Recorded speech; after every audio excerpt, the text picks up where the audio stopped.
required documentation must be submitted together to start an evaluation to approve a medicine or a vaccine. But in this case, in the case of a rolling review, we reviewed data in packages or tranches as soon as they became available from the ongoing studies on a staggered basis. And by reviewing data as soon as it became available, we could reach an opinion sooner on whether the medicine or the vaccine could be approved. So in this case, parallel teams of clinicians and scientists worked on the various aspects of the data required to conclude in as short a time as possible, and that in no way compromised the level of scientific rigor. And I can say from knowledge that many thousands of pages and tables and graphs were deliberated over and pored over pretty much round the clock from early October onwards.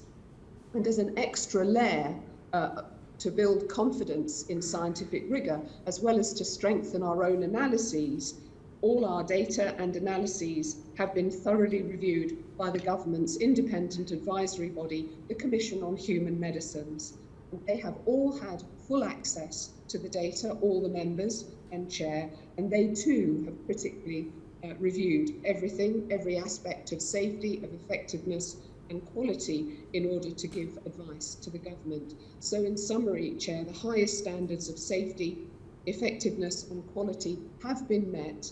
No corners whatsoever have been cut. No compromises on standards, whatever. Well, thank you, Dr. Raine. We're very grateful for that, and also for what you alluded to there, which is the extraordinary hard work over many weeks, indeed months now, of your team. That is very much appreciated by everyone. But let me just consider. So this rolling review has been the key to doing it quickly. But why don't other countries do that? Why has it not occurred to them that this might be a good way to do it? It has certainly occurred to other countries, and as the committees will understand, the company data have been provided to other regulators, in particular the European Medicines Agency and the Food and Drug Administration in the USA. And they too have been able to look in a rolling way. But I would say that the flexibility and the agility of the clinicians and scientists at the MHRA, coupled with their familiarity with vaccine development and approval, and the access to independent expert advice, was key to our ability to progress in the shortest time. And I too would like to pay tribute to and thank our government's independent advisory body, the Commission on Human Medicines, and its expert working group, because they too met at nights and at weekends, particularly in the recent weeks, to be able to be delving into the detail in the absolute way that the committees would expect. Flexibility and agility on all sides, given the importance of the situation our country is in at the moment with the pandemic. Thank you. And so in your discussions with other countries, are any of them looking to move to the kind of model that you have followed in this country? Certainly, they have been welcoming the ability to look at data in advance rather than the former model of the one-stop shop. I have stressed, though, that the agility that has been employed not just by our own staff, but by our external experts, has enabled us to progress in the shortest time possible. It is my understanding that the Food and Drug Administration will be looking this week to conclude their review, and the European Medicines Agency fairly shortly thereafter. Thank you. And clearly we've been talking about the Pfizer vaccine. When do you expect to complete your review of the Astrazeneca Oxford vaccine? The data packages for the Astrazeneca Oxford vaccine have been arriving. We do expect a further package in the coming days. The committees will be aware of the publication in The Lancet just yesterday, a peer-reviewed journal testifying to the excellent and intensive work that has been done by the Oxford Group and AstraZeneca. I would not be able to give the committees a firm date because the review is clearly a very active review. There will be questions and deliberations that we will be pursuing in exactly the same way as we have done for Pfizer-BioNTech. So not able to give a firm date, but to assure the committees that work is proceeding intensively and with great scientific rigour. One of the features of the Oxford Astrazeneca data and the clinical trials is that there were 2 different doses that were part of the investigation. Are you evaluating the use of both types, the full dose and the half dose, or just one of those? Our regulatory review is all-encompassing. We will look at all available data that give us the insights to benefits and risks that are necessary to reach a position. And clearly, we have great interest into the possible reasons for the different doses having a different efficacy effectiveness readout. But the position is we will look at every piece of evidence. The interim data, as I've mentioned, have just been published. It is interim, and we will be reaching a position on the basis of all completed studies and analyses. And of course, part of that will be to examine with great rigour the basis for the appropriate dosage regimen for UK people. I expect coming out of that to have an approval, a license approval, assuming the conditions are met, for a particular dosage regime, or will there be a choice left to others, perhaps clinicians? It would not be appropriate for me to predict at this moment. We will look with meticulous care at not only the different effectiveness, efficacy readouts for those 2 different regimens, but at the possible reasons with the immune response being different if there is a scientific basis. And therefore, I wouldn't be able to predict where the final approval, or if it is reached, will either have 2 or 1 regimen. Going back to the Pfizer vaccine that you have approved, the Food and Drug Administration in the US says that the Pfizer vaccine offers significant protection after 1 dose. Does that conform to your findings, in your experience of evaluating it? Certainly, there is immune protection after 1 dose, but we are looking to optimal protection, and that is why the authorization in the UK for use of this vaccine looks at the 2 doses 21 days apart, because we know that there is a very good level of protection 7 days after the 2nd dose. Right. So we know that there's protection from 1 dose. It's a question of how much higher it is after 2. I see. Absolutely. And just for completeness, we talked about 2 of the vaccines. Could you just give us an update on where you are with the Moderna vaccine? We are engaged with the developers in the rolling review, and in the same way are expecting to have the mature data package in the coming week or 2, and therefore we will be mobilising the same parallel teams to deliver a rolling review outcome as soon as is possibly able to achieve. Thank you. And finally for me, before I turn to Jeremy Hunt, this is a lessons learned inquiry, as I described at the beginning. You've been good enough to come today to give us your experience on something that is very live. But the development and the approval of vaccines has clearly been a crucial part of this response to the pandemic. Reflecting back, if you have even the ability to do that, given the immediacy of your work, are there any lessons that can be learned, you think, already, given your long experience as a medical regulator, for how we might approach the development of vaccines and other drugs in the future? I've learned very important lessons about the absolute imperative of engagement with developers in a proactive way from the earliest stages. about the importance of independence and our expert advisory committees being able to bring in expertise and to strengthen the assessments that we deliver. And I would say that when we think about the future and the important role of vaccines in our switch to a preventive healthcare system, that these vital therapeutic tools should be part of our national infrastructure.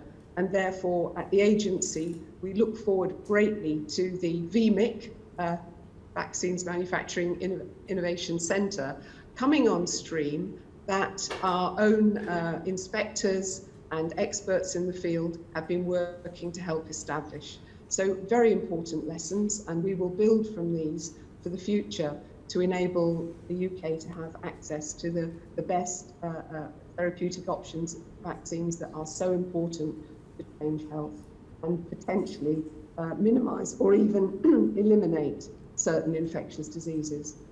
Thank you. Jeremy Hunt and then Neil Hanby. Dr. Raine, in the global race to approve a vaccine, you won the equivalent of a gold medal for Britain in the Olympics, and I just wondered what you think it says about British science.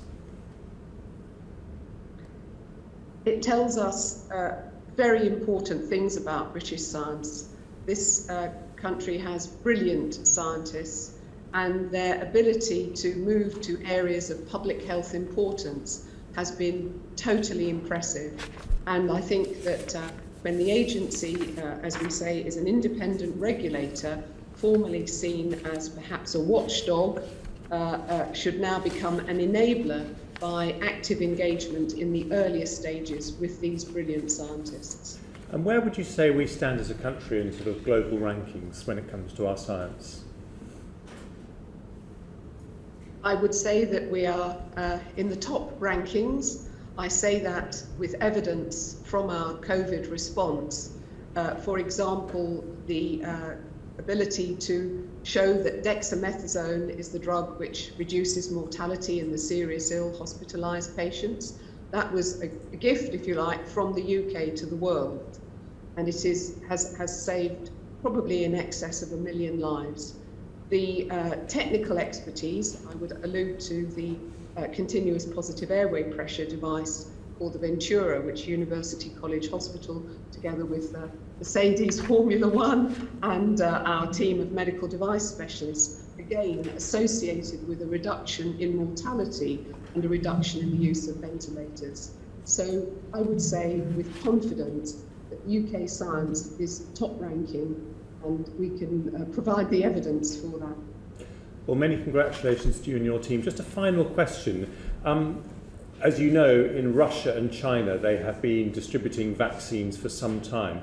Could you just explain what the difference is between what we've done and what they've been doing? I would perhaps begin my response by saying that the UK MHRA is a very active member of the International Coalition of Medicines Regulatory Authorities, and helped this coalition become established in recent years.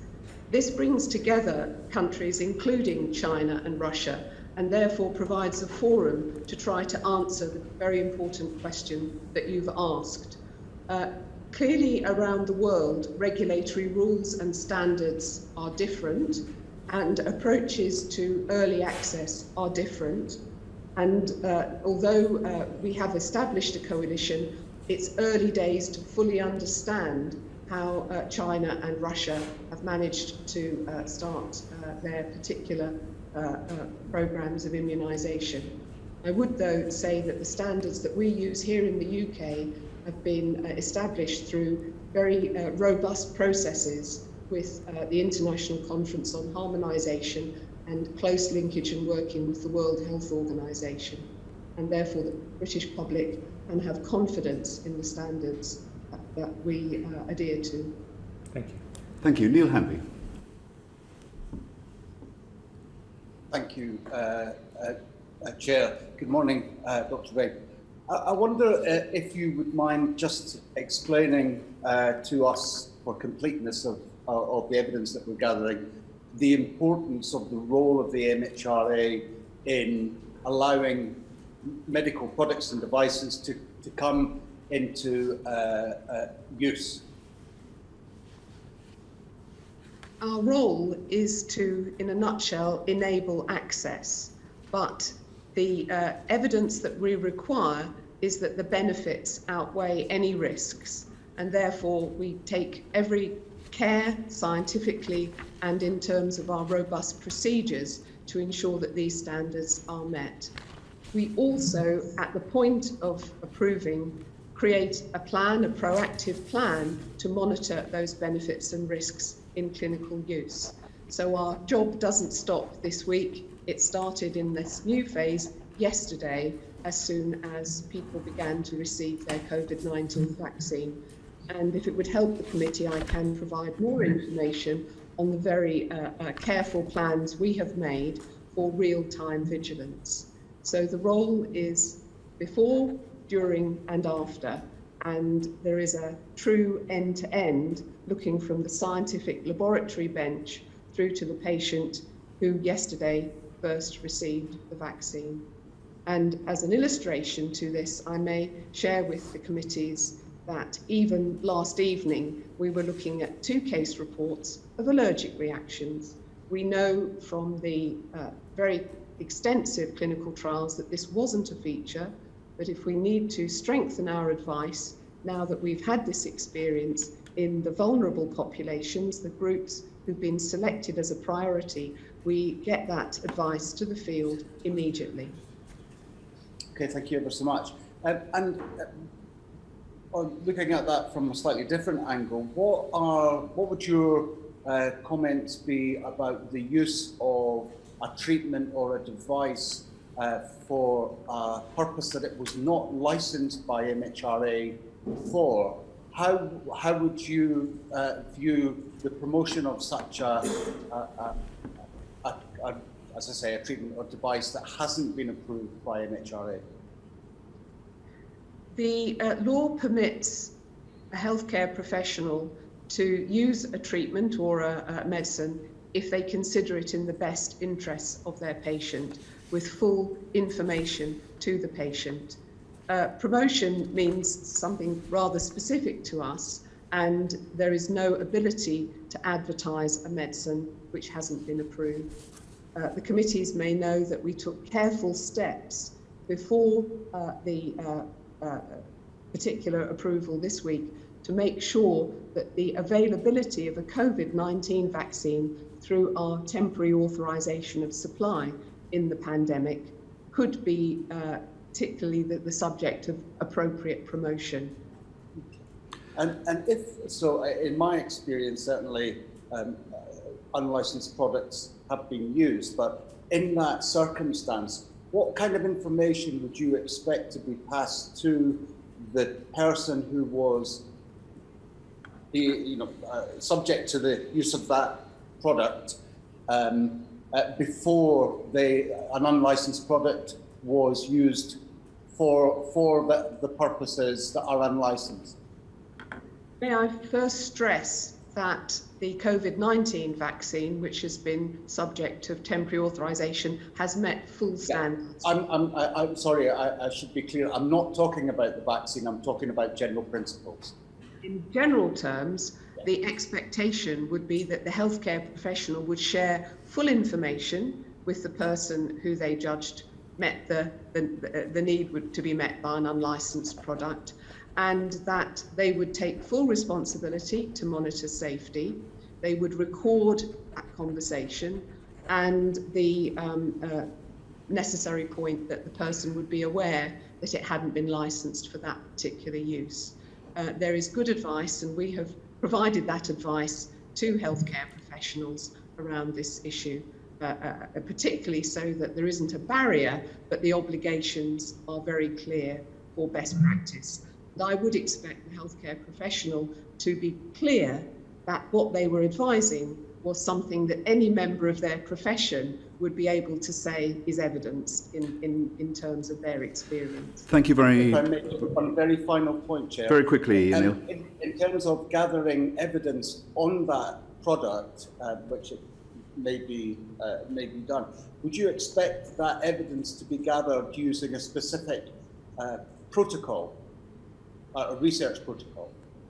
That would be a most useful thing to do. It's not a requirement, but we do expect any company who's marketing a product aware of unlicensed use to gather data and submit it to us, data on safety and effectiveness in the normal way. Thank you very much. Thank you very much indeed. Can I thank Dr. Raine for coming today? You've got a lot on your plate. You've got at least 2 other vaccines to direct and review the work on. We're very grateful for you helping the committee with your reflections this morning. I hope you'll come back perhaps in the new year and reflect at some greater leisure on the achievements and what were the components of that, so that we can advise our successors on this. But thank you very much indeed for joining us today. We're now going to move on to direct our questions to Sir Patrick Vallance, to Professor Whitty and Dr. Harries. Thank you again for coming. Perhaps we can start with this question of vaccines. And Sir Patrick, you're the government's chief scientific advisor. I know that you have been personally, intensely involved in the whole move to develop vaccines from the outset. So perhaps your reflections on what are the components that have allowed us to make this great start ahead of much of the world in terms of the assessment of the vaccines. It was my assessment, and other people's as well, very early on, that trying to get a vaccine was going to be a really important part of approaching this disease. And in order to do so, recognising that many vaccines fail and there had not been a successful vaccine against any coronavirus, human coronavirus before, it was going to be necessary to look very broadly across the world at what was happening and to look at a diversity of approaches, because there are many new vaccine technologies. The Pfizer-BioNTech one is one example of a so-called messenger RNA vaccine, which means that the landscape for making vaccines quickly has changed quite radically in the past 5-10 years. So early on, building on, I should say, some very important things that were done prior to all of this, which include things like setting up a vaccines trial network that Chris may want to speak to, long-term investment in the science of vaccinology and the related disciplines in the UK, meant we had a good baseline of expertise. What we did want to do, though, was to bring together people from industry as well, to make sure that we had expertise in manufacturing in particular, because very often with a vaccine, the problem is, even when you've got it, it's difficult to make it and to make sure you can get it out in the right quality at the right time. So we want manufacturing people in, people from industry, academics and others, to set up a vaccines task force to try and say, we need to log what is going on across the world, which ones we think might be the most promising, and to work out how we would then support those where it was appropriate to do so, such as the UK ones and other ones which we thought needed support, and to work out mechanisms of access where we thought that would be necessary. So that was really the vision behind the Vaccines Task Force, which Kate Bingham then came in to lead so successfully. And it was important we did that, because we haven't got a domestic vaccine manufacturing base in this country, or indeed a domestic company that is making and discovering vaccines in this country. I mean, we've clearly got companies that do that, but they're often done elsewhere in the world rather than in the UK. So we knew we had some domestic resilience to build up. The VMIC, which has already been referred to, is part of that, but it was broader as well in terms of so-called fill and finish, which is the final part of vaccine, where you fill the vial itself. It sounds trivial, it's not. It's very complicated and has to be done in certain circumstances. And we knew that some of the new technologies, such as messenger RNA vaccines, would need ultimately specialist facilities in order for them to be made. So it was a rather comprehensive look at this, early on, systematic, linking to those companies across the world that we thought were doing this right, and making sure that where appropriate we got options on vaccines. The other thing I would say is that very early on, we recognised that vaccine nationalism was not the answer here. We had to get ourselves sorted out, but vaccines need to be available for the world because ultimately this is a pandemic. It's in every country. And so as part of this, we were also very keen on initiatives through the WHO and others, such as COVAX, to try and say, how do we become part of a global solution to make sure that doses, money, expertise was available for others as well, and that I think has been an important part of this. So I think it was a very comprehensive approach. Again, Raine has spoken about agility, flexibility and scientific expertise. Those were the things that were brought in the vaccines task force to try and do this in collaboration as quickly as we could, knowing that it would be necessary to get access both for the UK and across the world. And then the final point I'd say is, in all of this, it's been important to have links in other countries, and so we've had links with the Warp Speed program in the US, in others as well, to know what's going on and how we can share information, share approaches where appropriate to do so. Thank you very much indeed. Well, lots there that might have wider applications as we look to learn the lessons here. Internationalism, anticipating future needs, having a spread of possibilities that we are associated with, not knowing which is going to come right, paying attention to the kind of physical and sometimes logistical aspects as well as the intellectual property. These are all themes that I think have a wider application. Let me turn to Professor Whitty, and clearly the clinical trials side has been an indispensable component of this success. Well, what are your reflections from the vantage point of today? Well, I mean, I'd make 2 points. In a sense, Patrick's talked very clearly about the period for this year leading up as part of the vaccines task force. I'm going to go back a bit in time and then forward a bit in time. I mean, with back a bit in time as to how do we get to where we are, you could go all the way back to Jenner. I'm not going to, but I would like to go back to the Ebola crisis. Because in the Ebola West African crisis, which I was heavily involved in as part of the Department of International Development, one of the things that was clear was that there were vaccines that were very near endpoint but had not been properly progressed. And therefore we had to manage the Ebola crisis in West Africa in support of the government of Sierra Leone, very much entirely around case finding and isolation as the principal tool. Because we didn't have a vaccine, but vaccines had got to quite a late stage of preclinical development.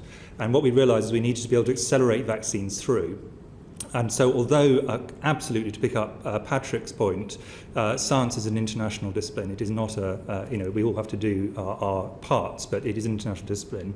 But we set up, and the person, this was the initiative of the then Prime Minister, David Cameron, and Sir Oliver Letwin, who I think drove a lot of this, put into the Department of Health, under actually Mr Hunt at that stage, a UK vaccines network. I was asked to chair it, and I've carried on chairing it since then. And the aim of that was to identify diseases that were not flu, and I was very clear on that point. They were not flu, because I thought there was a lot of thinking about flu. It was really important to think about all the other diseases. And we did 3 things. We looked at, we basically prioritised all the diseases that we could predict might need a vaccine.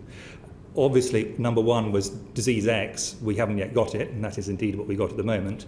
Number 2 was in fact MERS, which is a coronavirus still circulating in the Arabian Peninsula. And that was very important, actually, because we then invested in some early MERS vaccine work in Oxford, and that was some of the base science that helped them to move so fast onto the Oxford AZ vaccine. So that's an example of the sort of thinking ahead helping us. Of course, you couldn't predict this particular one. So that's one area. And then a second initiative on a larger scale internationally set up, and I'd like to pay particular tribute on this to Jeremy Farrar, was something called the SEPI initiative, which was a large multinational approach to novel vaccines, again for epidemics. I was on the interim board, so I was when it was first set up, so I had some understanding of this. And this is an area where, again, internationally, we try to identify the kinds of vaccine targets, but also the kind of vaccine platforms, the different models of vaccines, to develop them as much as possible so that we had a wide toolbox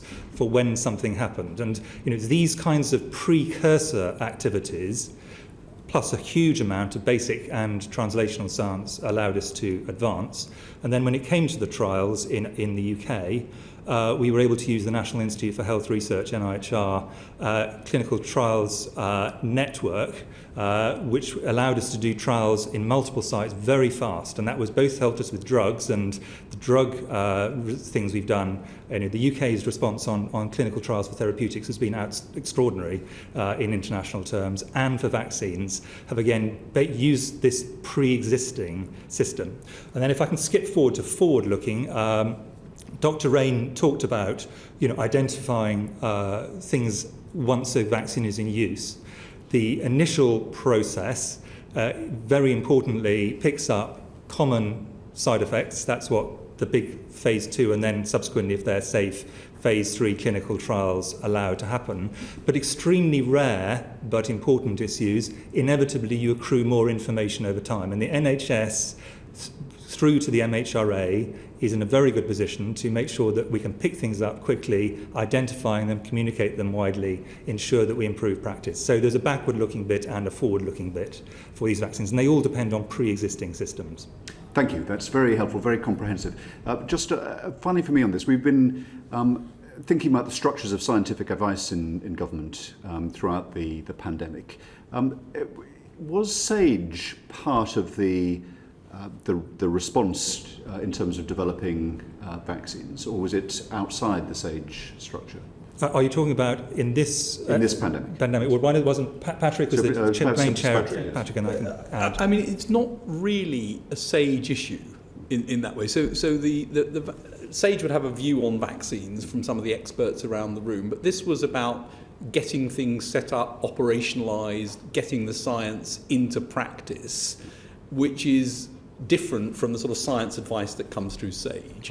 And it also demonstrates a general point, which is because SAGE has been so visible, a lot of people assume that SAGE is the only form of science advice into government. Of course it's not. It's a particular form that brings together things to address questions that cross multiple departments and so on. This was a focused activity that needed to take place, and that's why I was so keen to get a vaccines task force really working on this with the right experts at the right time, including, and Dr. Raine alluded to this, making sure the regulators were plugged into this extremely early so that we weren't sort of doing what often happens, which is you develop something and then something gets thrown over the wall and caught by somebody else. Thank you. That's very helpful. I wanted to establish that not all scientific advice during the pandemic has been through the prism of SAGE. There have been multiple ways in which there are lots of other big organisations, of course, that are scientific operational groups within government that have dealt with things as well during this epidemic. Absolutely. Thank you. Dean Russell, next.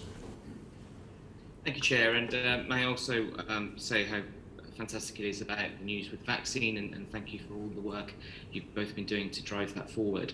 I have a few questions around the preparations moving forward, and firstly, could I get an outline, just a real clear summary of what the next year looks like in terms of the rollout, please?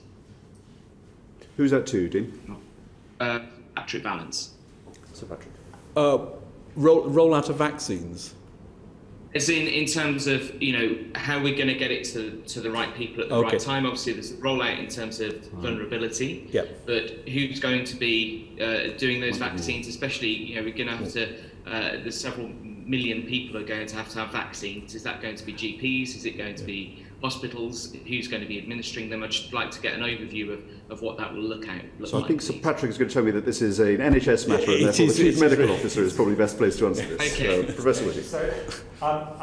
So this is an NHS matter, so I'm going to, in a sense, although the NHS obviously has independence, I'm going to speak in broad terms about the kind of approach they're like to take. The first thing to say is that the only current vaccine for which we have emergency authorization for use, which is the Pfizer one, has a very complicated cold chain system at having to maintain it at -70 or below with relatively small numbers of, sort of sense, changes of hands. And that makes it rather harder operationally than some of the potential subsequent vaccines that might come through. The AZ one we've talked about already, but there are several others that will come through, I think, from a variety of sources later in the year. So the first thing is this is much easier to operate through hubs. But the aim would be to take it out through the system as far as we can. And this is true in all 4 nations of the UK. And of course, we talk to one another the whole time and try and coordinate our activities as much as we can.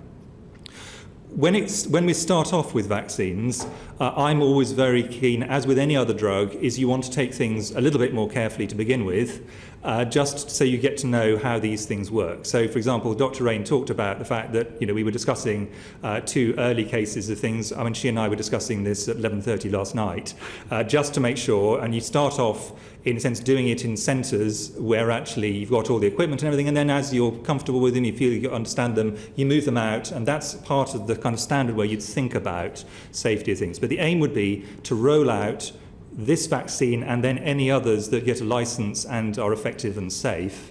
And we expect by the middle of the year probably to have a portfolio of 3 or 4 vaccines which we can actually use. And then the first question will be, provided all going fine, no late tumbles in terms of side effects which the regulators find or anything of that sort.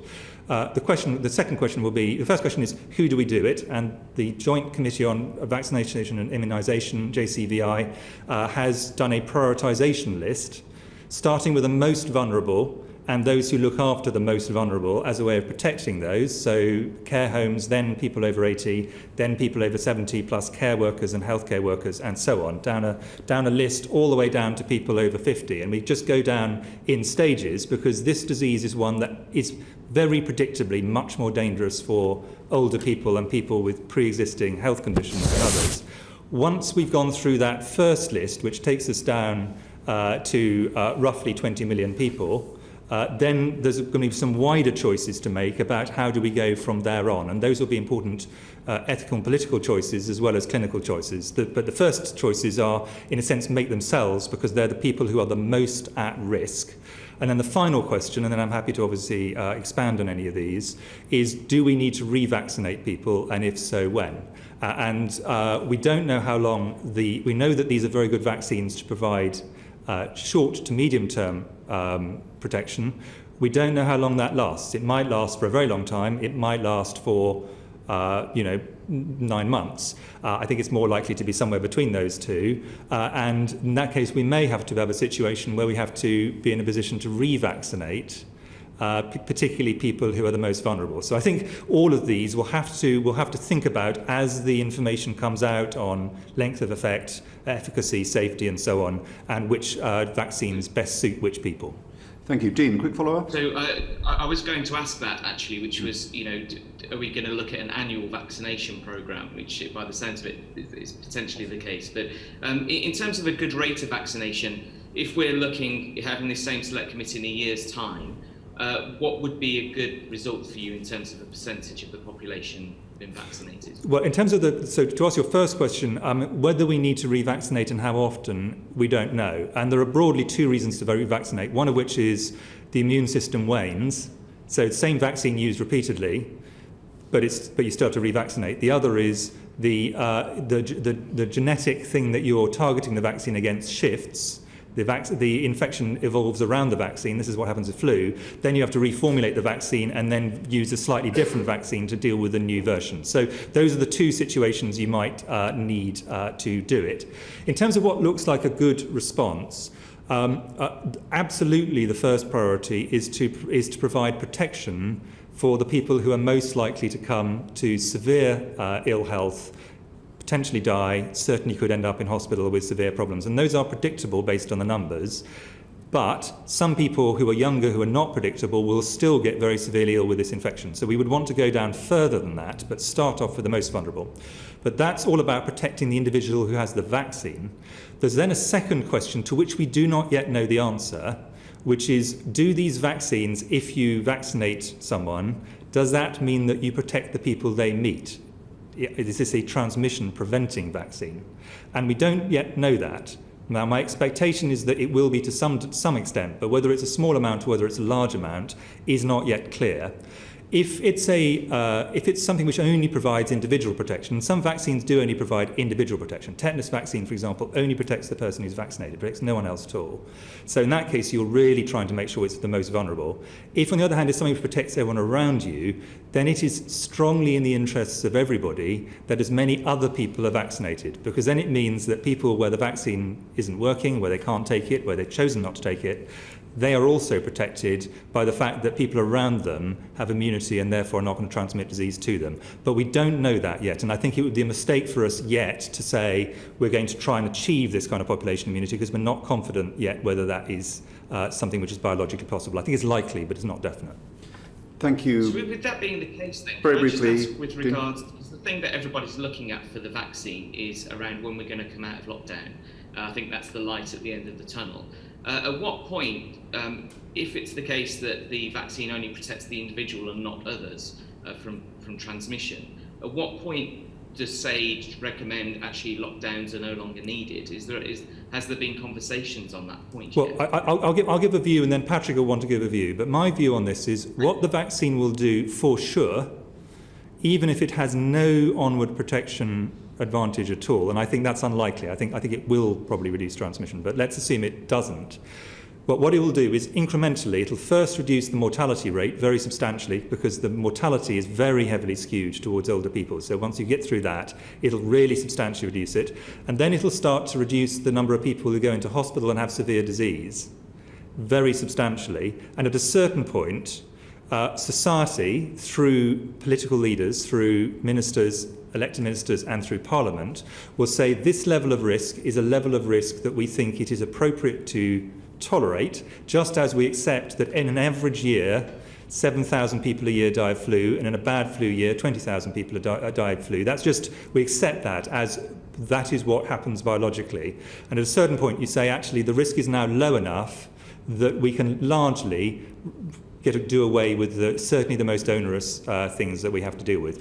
This will happen incrementally. It's not going to be where absolutely everything till one day suddenly you stop. This will be a kind of gradual retreat from that, but it is a de-risking process rather than it's just going to go away. And we will de-risk hopefully to a very low level of risk, but I think it's very unlikely we'll get to zero level of risk. Now, SAGE can help, and this is where I'll turn to Patrick, can help in saying what level of risk there is. It is ultimately a societal and therefore a political question: what level of risk does the population wish to tolerate relative to the damage that is done to other areas, to the society, to the economy, and so on. Those are the difficult choices. We're not there yet. For the next 3 months, I want to be very clear, for the next 3 months we will not have sufficient protection. We're going through the most difficult time of year for respiratory infections and the most difficult time of year for the NHS. So the idea we can suddenly stop now because the vaccine's here, that would be really premature. It's like someone giving up a marathon race at mile 16. It would be absolutely the wrong thing to do. But there will come a point where the choice about exactly when to start to ramp things down, how fast and which, needs to be made. And that is fundamentally a science-informed political decision.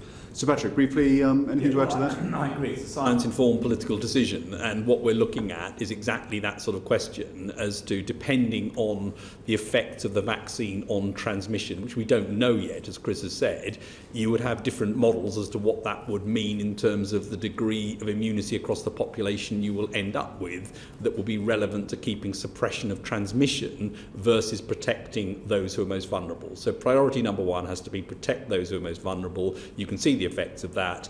There will still be transmission amongst others at that point, so we need to be aware of that, and then we will know a bit more as we learn about transmission across the different vaccines, what effect they have.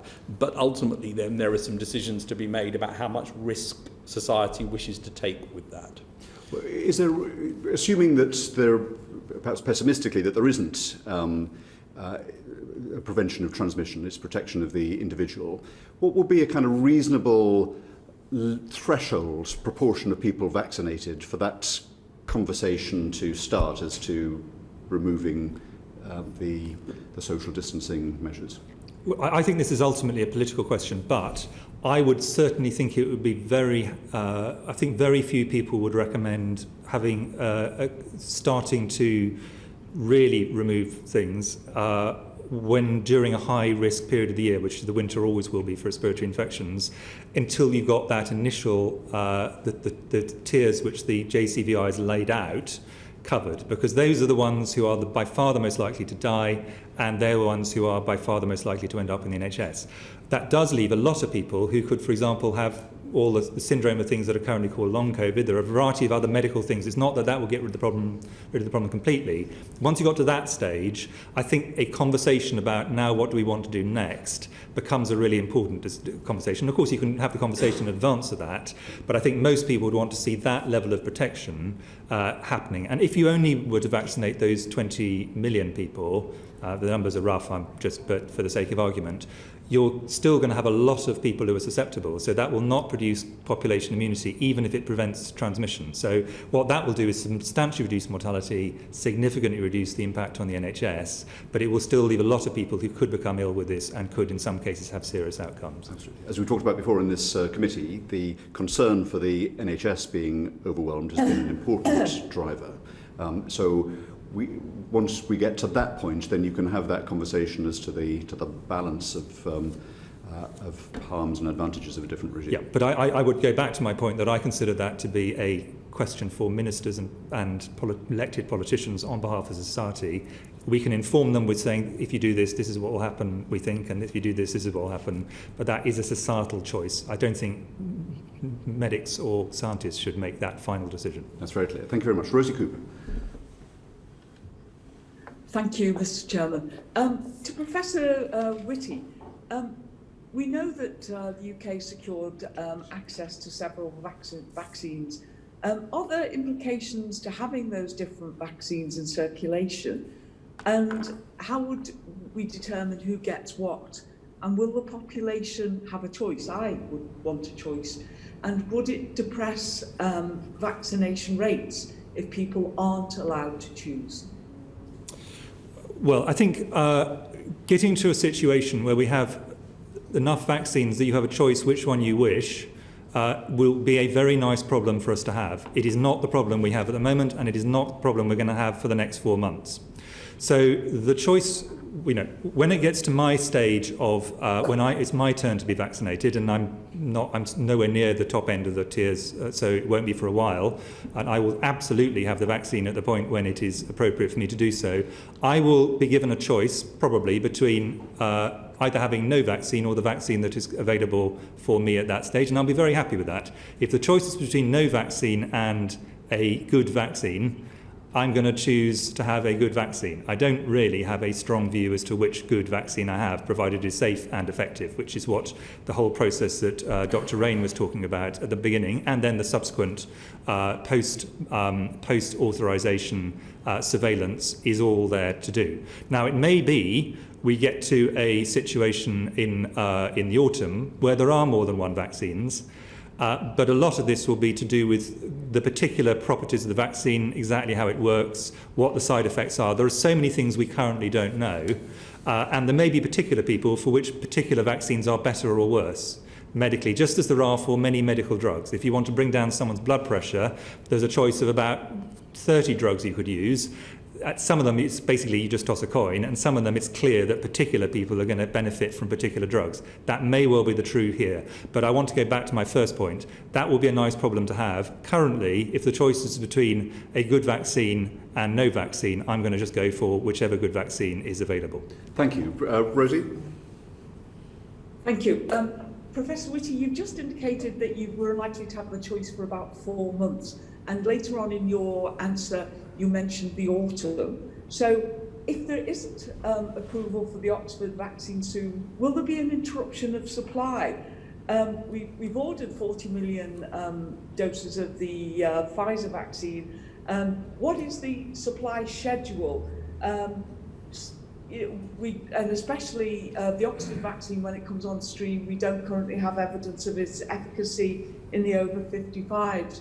So what is the strategy? How are we going to almost maintain supply over the next 6 months, shall we say? Well, I'll make a science comment, and Patrick may then want to make one because he's on the vaccines task force, which I am not on this particular issue. I mean, the science point on this is that on the AZ vaccine, the Oxford vaccine, it's one particular one particular arm that hasn't been tried in older people with full data. The paper was published in the Lancet yesterday. It bears full reading, but there are people who have had this who are older. So it's not that there is no data on older people. It's just the kind of way the trial was constructed. The second rather obvious point I'll make is, of course, every company which has got an authorised product is going to want to ship as much of it and as fast as it can make it. But these are not trivial things to make. These are significant things, and they've got to be made properly to maintain proper efficacy and safety. You've got to have a proper cold chain and so on. So a lot of this will be constrained by simply what is possible, as much as choice. In fact, choice will be probably a second order question at this point in time. But Patrick, do you want to add to that? Well, I'm not sure I've got much to add to that, actually. I mean, it is a sort of supply chain issue at the moment, and we need to wait and see where the Oxford vaccine gets to, Oxford Astrazeneca vaccine with the regulators, the Moderna vaccine as well, as Dr. Raine said, and depending on where they get to in the regulatory process and the ability to supply, we'll either have more or less vaccine available. But at the moment, we've got Pfizer with a decent position in terms of the number of doses to get on with the most high-risk people, as we've said. Thank you. Rosie, one more question? If I may, could I just press the point about the Pfizer and the take-up we've got currently? I understand that the amounts being given to the major hospital centres is around 1,000 doses currently. So when will they get their next supply? Are you really saying you can, even at this small number, let's say, are you assured of continued supply, or are we going to end up with a gap while we wait for further supplies into the country? Well, I'm glad to say that the British public in all four nations of the UK have the services of some extremely good supply chain people, and I'm not one of them. So I think the sensible answer is that, that's a very fair question, but I don't think either Patrick or I are the right people to ask how supply chains work on this particular thing. But my understanding is there will be a steady stream of these vaccines as the manufacturers can make them and they can be shipped.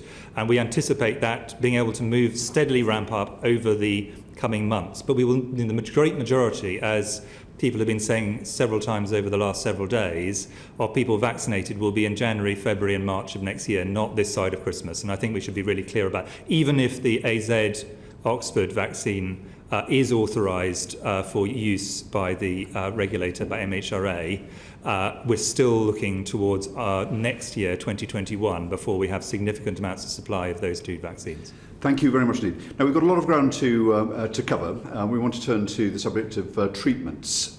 So if we could have short questions and as brief as an answer as you can manage while conveying the information, that would be very helpful. I'm going to turn to James Davis next. Chair, may I make one other comment about vaccines? Of course, yeah. Thank you, Chair. Sorry. So Patrick just wants to make another comment about vaccines before we... One other comment, which is just to reiterate something I said at the beginning. The vaccine technologies have changed so radically in some cases, such as the messenger RNA vaccine in the last few years, that it completely changes the possibility of getting rapid responses to new infections. And that is a point, I think, which is really important to learn in terms of resilience going forward.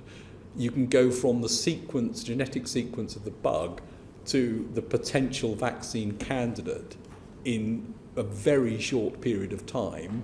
Lots of optimization to do afterwards, but that is a new thing which is worth hanging on to as we think about what the lessons are that we need to learn for the future. Absolutely, and thank you for putting that on the record. That it is one of the most exciting developments and discoveries during this time, and it's really important.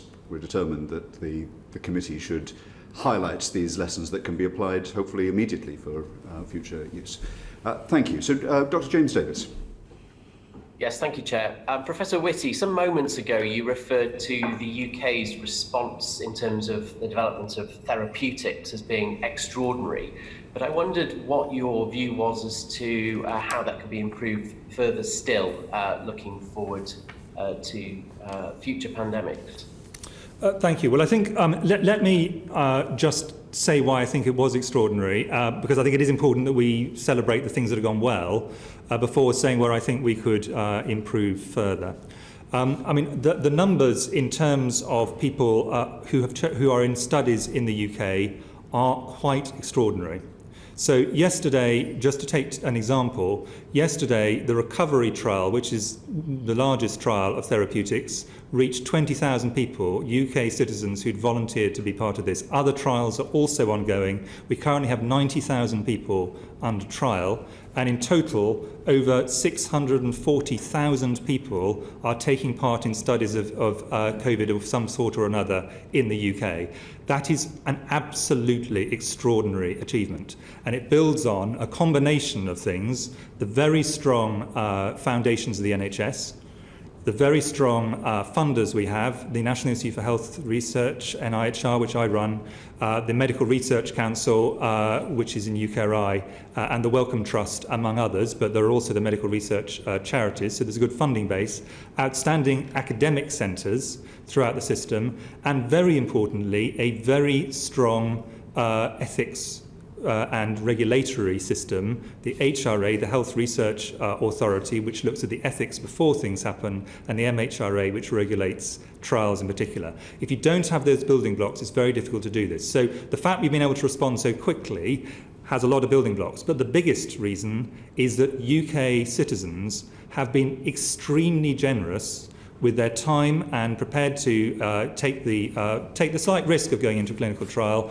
with a new drug or vaccine because they wish to do that for society. And I think they are extraordinary heroes of this, because that, if you just think about those numbers, when we get to the end of next year, I think we'll look back and find that a very high proportion of the research on therapeutics has been done here in the UK, and it's because of all these things coming together. So I think there's a lot to be proud of, and if you look at the number of drugs that have been tried by Recovery, by REMAC-CAP and a variety of other trials, it is a very remarkable number. What could we do differently? I think that the biggest, I think where we demonstrated real speed was on what's called phase 3 studies. We got a great skill set in this. These are drugs which are where you can actually take them straight through to a rapid, large-scale trial. And the recovery trial, which I've talked about, ran out of Oxford. Many people funded it, including NIHR. That has been highly successful, but that takes drugs that are already licensed for other uses. We know a lot about their side effects. We know, in the main, we know a lot about their other properties, and you take them into large-scale trials where you can find things out very quickly. That's been really strong.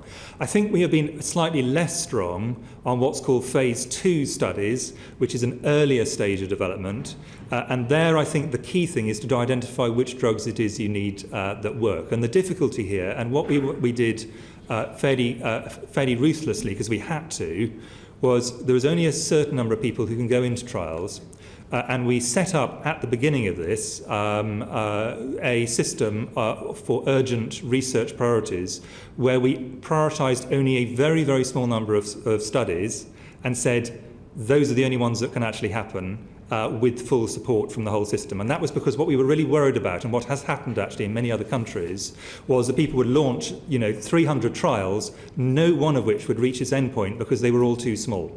So it was really important to do the prioritisation. But the difficulty is that, of course, there are winners and losers when you do prioritisation, and the worry is, are you actually prioritising the wrong things? So I think we were very strong on the phase 3. I think we've been very strong, thanks to the Medical Research Council and others, on some of the basic sciences. I think the phase 2 area, I think we've got lessons to learn, and I think when we come and look back, I think that's the bit which probably we would do better, again, learning from the experiences of time. And that's not to say we did it badly. I don't think we've done it well, but I think we could have done it even better. Thank you. James?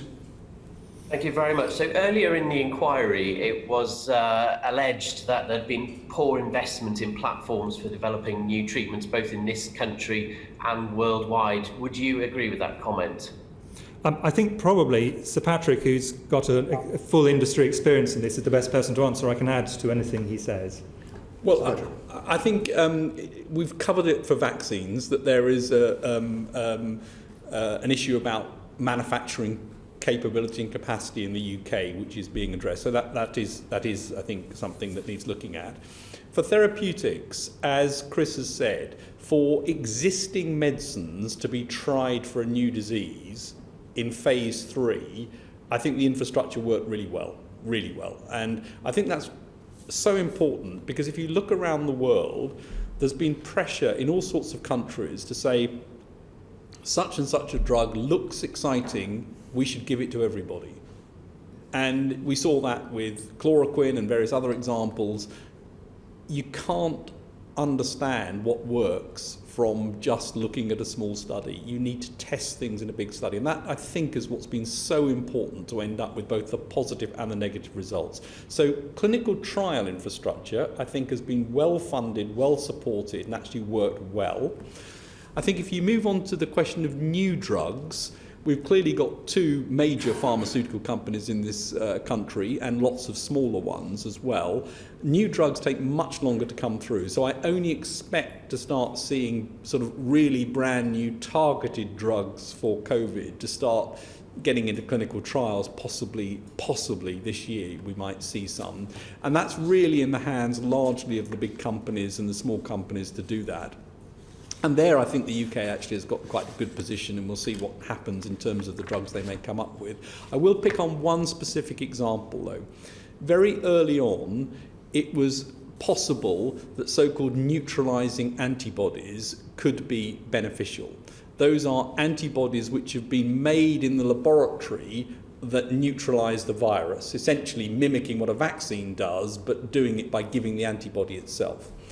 The sequence of the antibodies became known quite early on, what might be useful to look for, and the UK has picked up on that, and companies and others have picked up on it.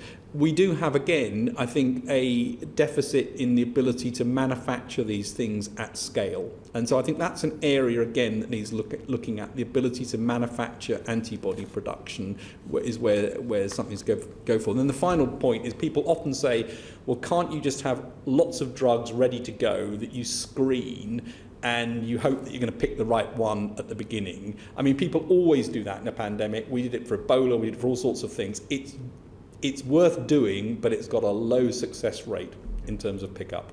Thank you very much. I'll just add one more thing on this, which is the platform we haven't talked about and is absolutely critical here is the NHS. The NHS in all 4 nations, well, the NHS and equivalents in all 4 nations, has a real tradition of doing trials and of being very evidence-based. So when I and the other CMOs wrote to all the hospitals and GPs and said, we don't want anyone doing experimental drugs without trials because trials is the way you do it, that was just accepted as a completely normal thing in the UK. I think that would have been quite difficult to do. In fact, it was very difficult to do in many other countries because of a strong tradition of evidence-based medicine and people doing trials and then paying attention to the results. And I think that has saved us from doing a large number of things in an ad hoc way with drugs that were either useless or even dangerous. Thank you very much indeed. Neil Handy. Thank you, Chair.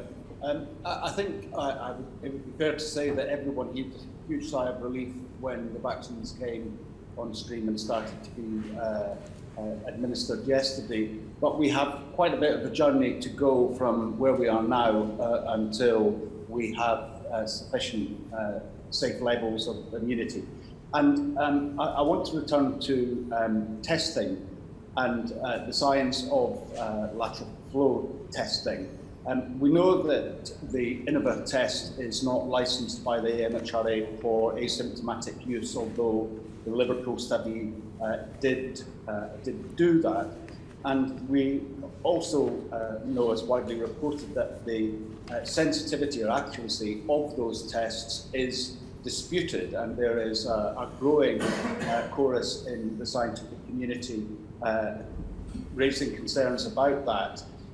To get from where we are now to where we need to be and prevent the risk of furthering the spread of COVID while we're so close to eradicating it, do you think lateral flow tests, as they currently stand, have are sufficiently robust to allow for test and release over the Christmas period? Shall I have a first go? But I think Patrick will want to come on to this because Sage has looked at this specific area. The thing to understand with all the tests is none of the tests we have at the moment are ideal. You have lateral flow tests which are easy to use in the field but have good specificity, what's called specificity. They don't pick up huge numbers of false positives, which I might come back to that. But they have a lower sensitivity. And then you have PCR, which is a good test, but is tethered to a laboratory and where you have a delay in getting a result back. Neither of those are ideal. Of course, what we would ideally have is a lateral flow or equivalent, a near patient test, which was very fast and entirely reliable. We don't currently have that. So rather than pretending that we can do things that can't theoretically possible, the right thing to do is to say, with the tools, the imperfect tools we have, what is the best strategy? And that's what we're trying to do. Neil. Yeah, no, I mean, we understand we've covered the role of PCR and lateral flow test extensively in the committee. And, you know, I'm not asking for advice about that. I'm talking specifically about the use of an unlicensed test for asymptomatic testing and the clinical data that supports that and therefore informs political choices. So this is really about the rigour and reliability of the clinical information that's being presented to government. And if I move on slightly, so the Liverpool trial, if I can call it that in inverted commas, can you describe the research protocol that was used to collect those data and which Research Ethics Committee approved that study, and give us an update on the outcome? Professor Whitty? Well, I think so. I think you're probably conflating several different things, and I think it's important to kind of separate them out. What we're trying to do in all four nations is to try out a variety of different approaches to minimise risks for the population. Some of these things will be done as part of formal trials in the kind of classical way. That is particularly true for drugs, which absolutely have to go through very strict ethics things, because we're giving people things that actually can do them harm. Can we please stick to the area that I'm asking about? I'm asking about the use of lateral flow tests specifically for test and release, and the clinical data from the Liverpool trial and how that supports the current strategy. So I'm trying to answer the question. Trials of lateral flow tests happen to be one of my own specialist areas, so it's just something which I do understand reasonably well. So I just wanted to I'm trying to lay this out. The thing to understand with these kind of lateral flow devices used in almost all settings. I'm not just talking about COVID, and I'm not just talking about the UK. So it's just as true if you're talking about lateral flow tests for malaria in Tanzania as it is for COVID in the UK now, is what you're trying to do is minimise risk by trying a variety of different things where the operational questions are one set of questions, the what do people do behavioural side is another set of questions, and the sensitivity, specificity and use of how the tests work under operational standards are a third set of questions. And one of the things we found with the Liverpool study, for example, is that the operational sensitivity is lower, possibly unsurprisingly, than the operational sensitivity that you would get under ideal laboratory conditions. Now, that's an example of the kind of thing which it is very important to identify and then to feed into what you subsequently do. But we know all of that, Professor Whitty. With respect, I'm trying to get into what is the reliability of the evidence from the Liverpool study. The only information that I can find of that about that is, sorry, my screen's just gone off, is in the back of the community testing, a guide to local delivery, in Annex B of that document. It states that in the Liverpool study that the lateral flow test missed 50% of PCR confirmed cases and missed 30% of high viral load cases. But certainly my concern is that if population are being advised based on those data that it's safe to be tested and then to go out into the community over Christmas to engage with vulnerable relatives, what evidence supports that it is safe to do that? So, okay, so now I think I understand the point you're making, and I firstly to say I agree with the general kind of thrust of what you're saying. The thing to understand with these is, as with so much of COVID, the idea perfection is a zero possibility. So what we're trying to do is find imperfect solutions that are the least imperfect we can get. Now, if you're using an imperfect test to reduce risk, then you're going to be doing something which is helpful, and if you do it in a way which is going to increase risk, you're going to make it actually unhelpful. That fundamentally is the issue. So let us say people were going to go to the supermarket anyway, or the hairdressers, let's say the hairdressers anyway, and you do a lateral flow test with a 50% sensitivity, and people who are positive do not go to the hairdressers, you're reducing the risk to the hairdressers and to the other customers by 50%, not by 100%, but by 50%. So if what it's used for is to reduce risk, then the lateral flow tests have a very substantial benefit.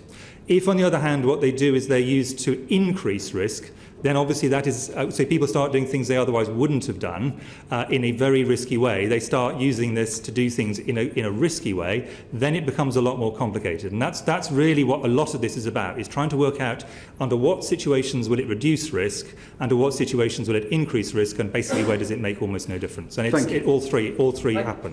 Thank you. We're going to come back to testing in a bit more detail. That's a much more circumspect and I think a balanced response, and I certainly in Scotland I think the advice that's been reflected there is in that balance, and my concern is that is not the message that's being transmitted by the Secretary of State. Okay, thank you, Neil. We'll go to Luke Evans and then Aaron Bell. Thank you, Chair. Dr. Harries, Prof. Whitty, Prof. Vallance, can I just say a profound thank you for yesterday to getting the vaccine into the place where it should be. Given all the evidence we heard at the start, that's an incredible achievement, and I'd like to thank you sincerely for that. My questions are about the modelling. We hear a lot about particularly SPY-M and the modelling that goes on there, but I'm more interested about SPY-B. So this is for Professor Vallance. Could you explain the balance between the data modelling and the behavioural modelling that SAGE use? Well, as you say, SPY-B is the behavioural group which has been working from the beginning of this. And at SAGE, we get inputs from both of those groups and indeed other groups as well. So whenever we're considering a problem, or where it's appropriate to do so, we will try to get both the mathematical modelling and the behavioural input into that. And very often we'll put up a subgroup together that might work between those groups plus other groups to try and come up with the advice when we can. So we're trying to insert behavioural science into most of the decisions that are made, and that takes place at SAGE. Between that, could you comment on the weighting between the modelling that you see and then the actual behavioural aspect that happens? And this is a lessons learned. Has that changed over time, that we're using more behavioural modelling given we know how people react to lockdown? The balance, I think, is a difficult one because it's not a sort of it's rather situation dependent as to how much information we've got. But what the modelers will often do is say, the biggest unknown I have in my model is the behaviour. And therefore, how can I get a handle on what that might look like? There are some studies that look at that. So, for example, one of the models that comes in through the SPY-M group is the COMIC study, which actually looks at contact patterns. And we get information also from the ONS study, which starts to look at some behavioural aspects as well. So we do get some data. And then there's also the body of knowledge through behavioural science, which doesn't then deliver data, but it delivers experience, understanding, insights, and so on from what they've seen before. And that will also feed in. And yes, it's got better. I mean, there's more data that's arriving now, but it's still very imperfect. I mean, trying to predict behaviours is, with a sort of mathematical accuracy, is something that is fraught with problems, and it creates a lot of uncertainty in the models. We've seen the tier system change several times. How much has the behavioural influenced those tiers? Well, we've given behavioural advice at every stage, on this. We obviously don't design the tier system. That's a policy choice. But we tried to give behavioural insights into what the impact will be. And so, for example, one of the things that ONS told us recently was that the adherence seemed to be actually much greater in tier 3 than it was in lower tiers, because of actually people understood things better in those tiers. So that sort of information would feed back, and the way in which we think certain things will be received, and the unintended consequences. Because one of the things that I think we've seen throughout this is you can get, of course, unintended consequences of certain suggestions and indications and actions that take place. And I think trying to get that clear is one of the things that we look at as well. But I absolutely don't want to give the impression that we've got good data sources for these, because we don't for the behavioural stuff. Thank you. Finally, Luke? That leads me on to looking forward. When it was mentioned by yourself and Professor Whitty, as the vaccine starts to roll out, when we get to 10%, 20% of the population covered, how does that impact the behavioural aspect around the MPIs and the implications there? What modelling have you done about that impact? Sir Patrick? Well, we're looking at both the impact of different degrees of vaccination on the overall epidemic. So whether it's just the vulnerable people, whether there's a transmission gap and so on. And the behavioural science group are looking at what the behavioural changes might be in response to vaccination, and that work will then come together for us to look at. But one of the things that I think is clear, and the behavioural group have been really consistent on this from the beginning, is the messaging around this becomes incredibly important, as it does in most of the other areas. And there are some principles of communication around that which I think will be important, and the behavioural group not only have written papers on this, but increasingly are using the method of giving teach-ins to allow people from different departments across Whitehall to come and sort of hear it live. The worry is that as people see Luke. more people vaccinated, the concern is their behaviour will change and become more lax. What's your response to that? Thank you, Chair. Well, I think that's one of the risks that people, I mean, and Chris has already alluded to this earlier, I mean, the biggest risk we face now is everyone thinks this is all over. And it isn't all over. We have a very important light at the end of the tunnel with vaccines. We've got a lot to do to roll out the vaccines. We've got a lot to do to make sure the vulnerable are protected. We're a long way off yet knowing how we can move it to the rest of the population. That's dependent upon things like, does the AZ vaccine get approved? It's not the time to suddenly say we relax everything. And if that happens, we will have a big surge. Thank you very much indeed. Aaron Bell. Thank you, Chair, and thank you both for your time today, all three of you, in fact. So, Patrick, you were talking about the ONS just now. Did you see the reporting yesterday from ITV, from Robert Peston, about the retrospective changes to the models of daily incidents in England? Do you have any comment about that, and does it concern you at all that the model seems to be so volatile when being corrected?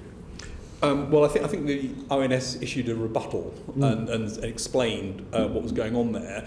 I think it's quite important to know that I think that point is specifically about the incidence modelling, which is obviously one bit of it. Yes. And incidence modelling is by far the most difficult bit to get right, and it's bound to jump around a bit. It also, I think in the way they do it, that looks back over a sort of 6 to 8 week period and averages over that period. So it's going to change on a rolling basis.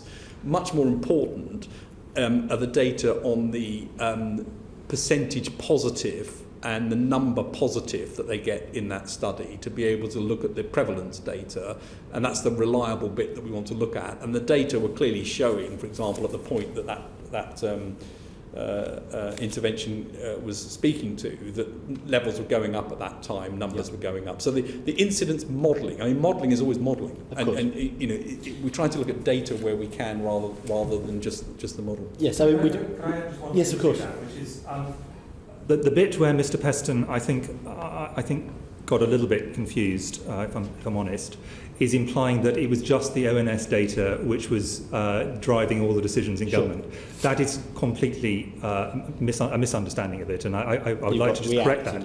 And just to give you, I'd just like to give you some numbers of people who, for example, and I could do the same thing for people in hospital, people in ITU, people who died sadly. But let's take people who are on oxygen. 1st of September, 181. 1st of October up to about 790. By the time you get to the 14th of October, where Tier 1 was considered, 1,752. By the time we get to the 31st of October, when Patrick and I were put in public to discuss this, 3,626. And by the 5th of November, when the new things came in, 3,954. And by the 20th of November, when the numbers had carried on going up, because there's always a lag, 5,140. Yes. Now, those data are hard data. Those are people in hospital on oxygen.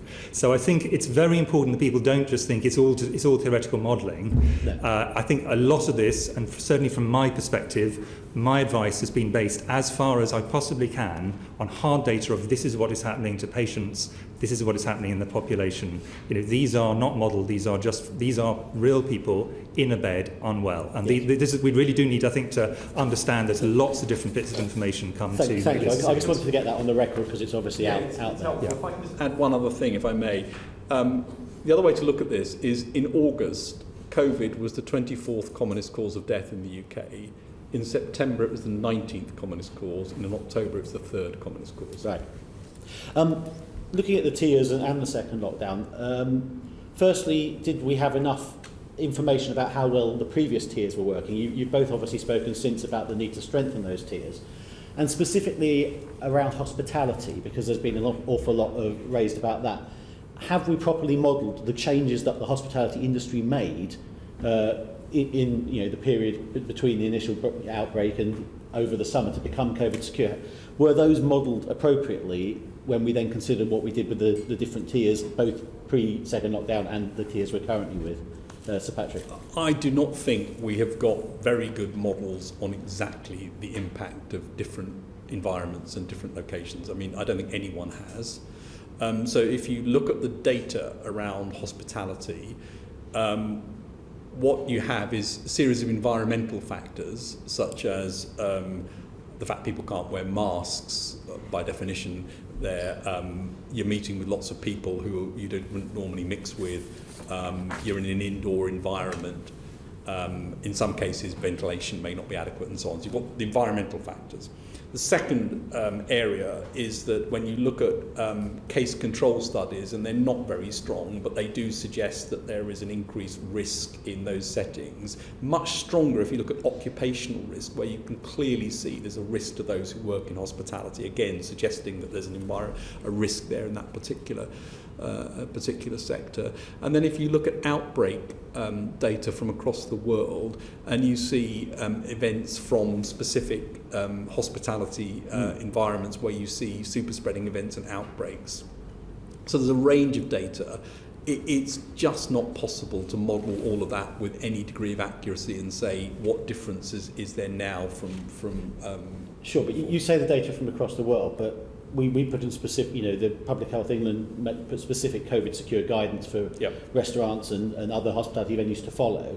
Have we got data that is directly relevant to the UK rules that we are using to feed into what we're doing with the tiers now? We do not know. I mean, first of all, I think it's brilliant. Actually, the hospitality sector has adopted those rules and done it really well. That's really important. We do not have data that shows exactly what the impact of that is in a measurable way. It's not possible to guess it. But if you look around the world, very few places have managed to control things whilst hospitality has been open and unaffected. Yes, and I think what the hospitality industry has put in place, firstly, has allowed there is some activity in the hospitality sector in the lower tiers, and it will make it easier to open things up in a safe way earlier than if those were not in place. So the actual, as an insurance to that, actually this is going to allow us to open up as the vaccines and the change of the season and so on improve things. This is not wasted effort, and I would completely join Patrick's view that we really admire and appreciate what the hospitality industry has tried to do. In a sense, this is just, unfortunately, we have a virus which thrives by bringing people together from different households indoors, and the hospitality industry, that is what they do as part of their business model, which is why we all enjoy it so much. So I think that's the problem we really have with the hospitality industry, and this is a global issue. And again, you could look everywhere around the world. Every country that's got strong science has come to the same conclusion on this. This is not a UK thing. France, Germany, and so on. And I think the other thing to say is that when you look at the effect of the tiers, it was only when hospitality was shut that you could see the cases coming down. So again, it's all circumstantial evidence, but it sort of points in the direction that Chris has alluded to, and that's the conclusion that I think countries across the world have come to. Thank you both. A lot of people who work and owe their living to the hospitality industry are frustrated that they don't see the forensic level of evidence that justifies, for example, the particular curfew hour, and feel that it has a major impact on their lives and prosperity on the basis of evidence that can be ambiguous and not very deep. What do you say to them? Is there something that can be done in the structure of scientific advice that can be a bit more forensic about those interventions that have a very big impact on certain people? Well, we're trying very hard to get data, and it's of course not an experiment because you haven't got the randomization. It's necessary in some cases to look at cases and controls, and those things are fraught with difficulty to make sure that you've got the right matching of those subjects. So much as we would love to get really detailed information on this and to be able to give you the answer, we can't give specific data on that other than the things I've talked about, and nor can anyone else across the world. But it's a summation of association and the evidence base I've described, which points to that being a sector that is particularly likely to be part of spreading. Now, it's not on its own, and there are many others, of course, that do that. And in all of this, the challenge has been, which bits are you prepared to keep open, knowing that every single bit carries some degree of risk with it, and at what point do you want to stop? Because there's always a case in every area to say, I'd like this bit to be open, I'd like that bit to be open, I'd like to have more of this, and eventually you end up with the disease spreading. Now, in terms of curfews, I think that's even more difficult to say, and there's no really hard evidence on curfew times. So why did we introduce a curfew? Well, I think what you can see across Europe and indeed in this country is the notion that actually keeping people together longer in an environment, keeping people together longer in an environment where there's also alcohol, is likely to increase risk, and therefore that was a policy decision around trying to reduce the potential of interactions. It's not something that you can model with a degree of accuracy and say a particular time will give you a particular result. Okay, thank you. Catherine Fletcher. Thank you, Chair. Dr. Harries, gentlemen, I hope you had the opportunity, perhaps not in hospitality, but to sit on your sofa and take a quiet moment of reflection at the triumph that's occurred in this last week, from a multidisciplinary effort. And I will quite happily buy you a glass in hospitality in the future when the opportunity arises.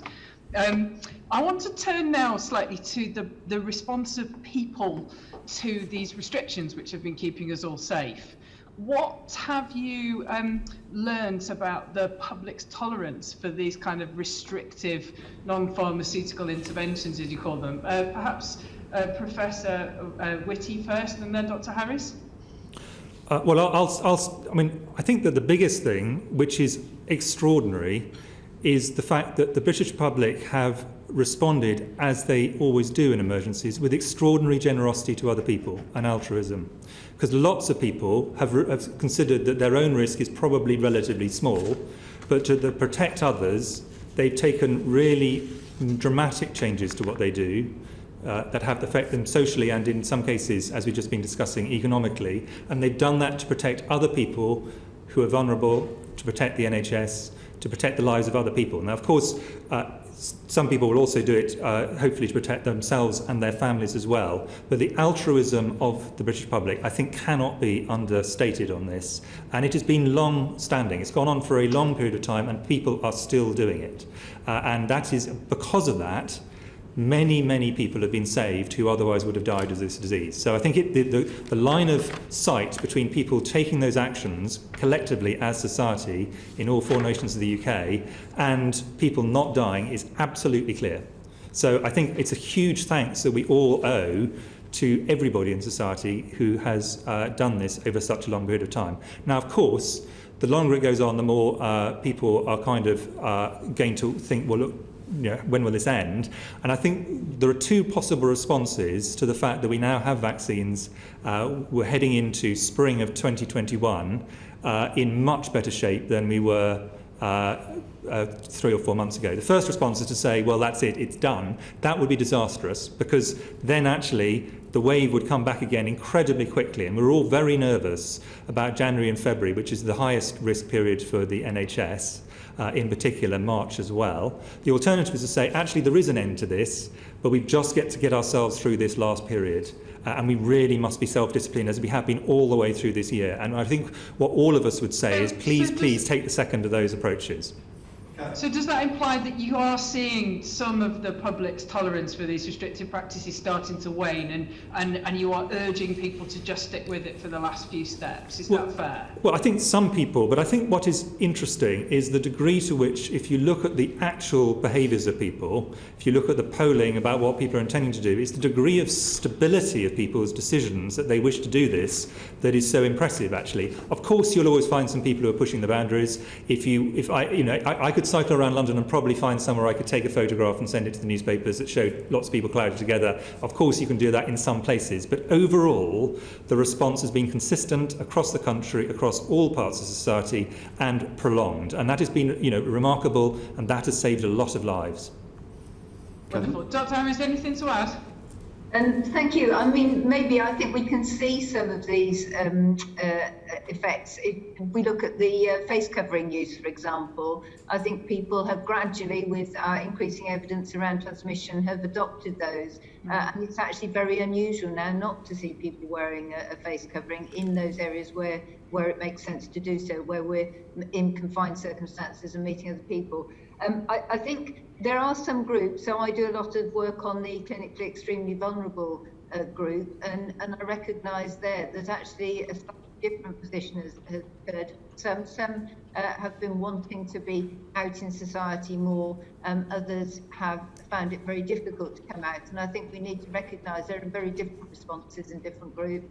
But a bit like CMO, I think we've also learned about the really important role of community leaders as well, whether it be directors of public health or some of the religious leaders in communities, and how important that is in encouraging local people to help them understand some of the reasons for the NPIs, but also helping us to help them to stay safe.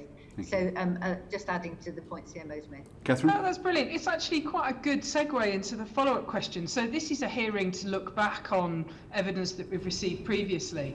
And I was very struck by the evidence of the behavioural modellers that are part of Sir Patrick's scientific advisory team, and thinking so early back in March and April about how to keep people's tolerance for these public measures going. And the word that came up time and time again was, it must be fair.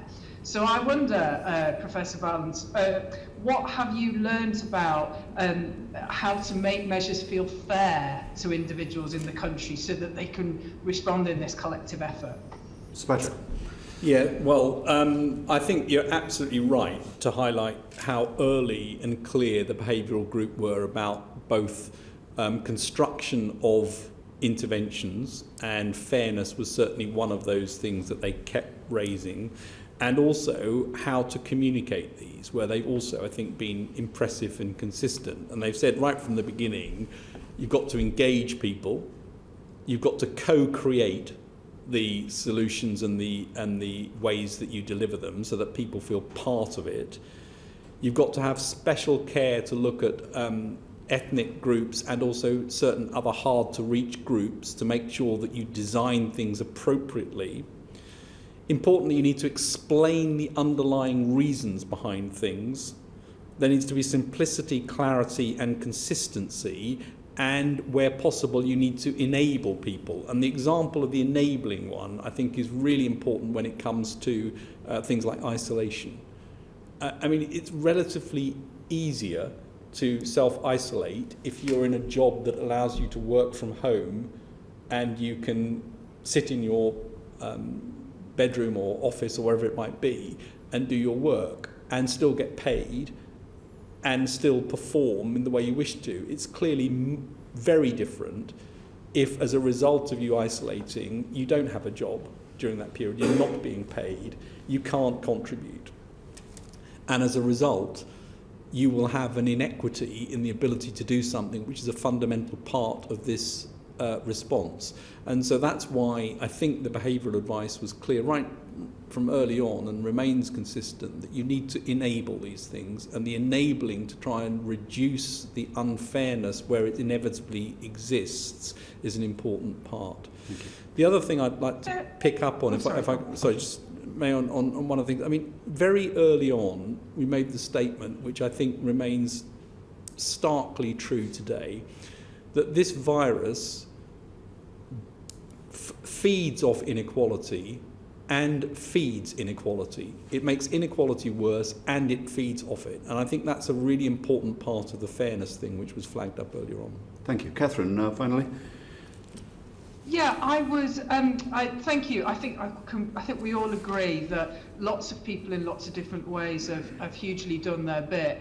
A lot of concern about different areas being in different tiers often comes back to a sense of fairness about public measures.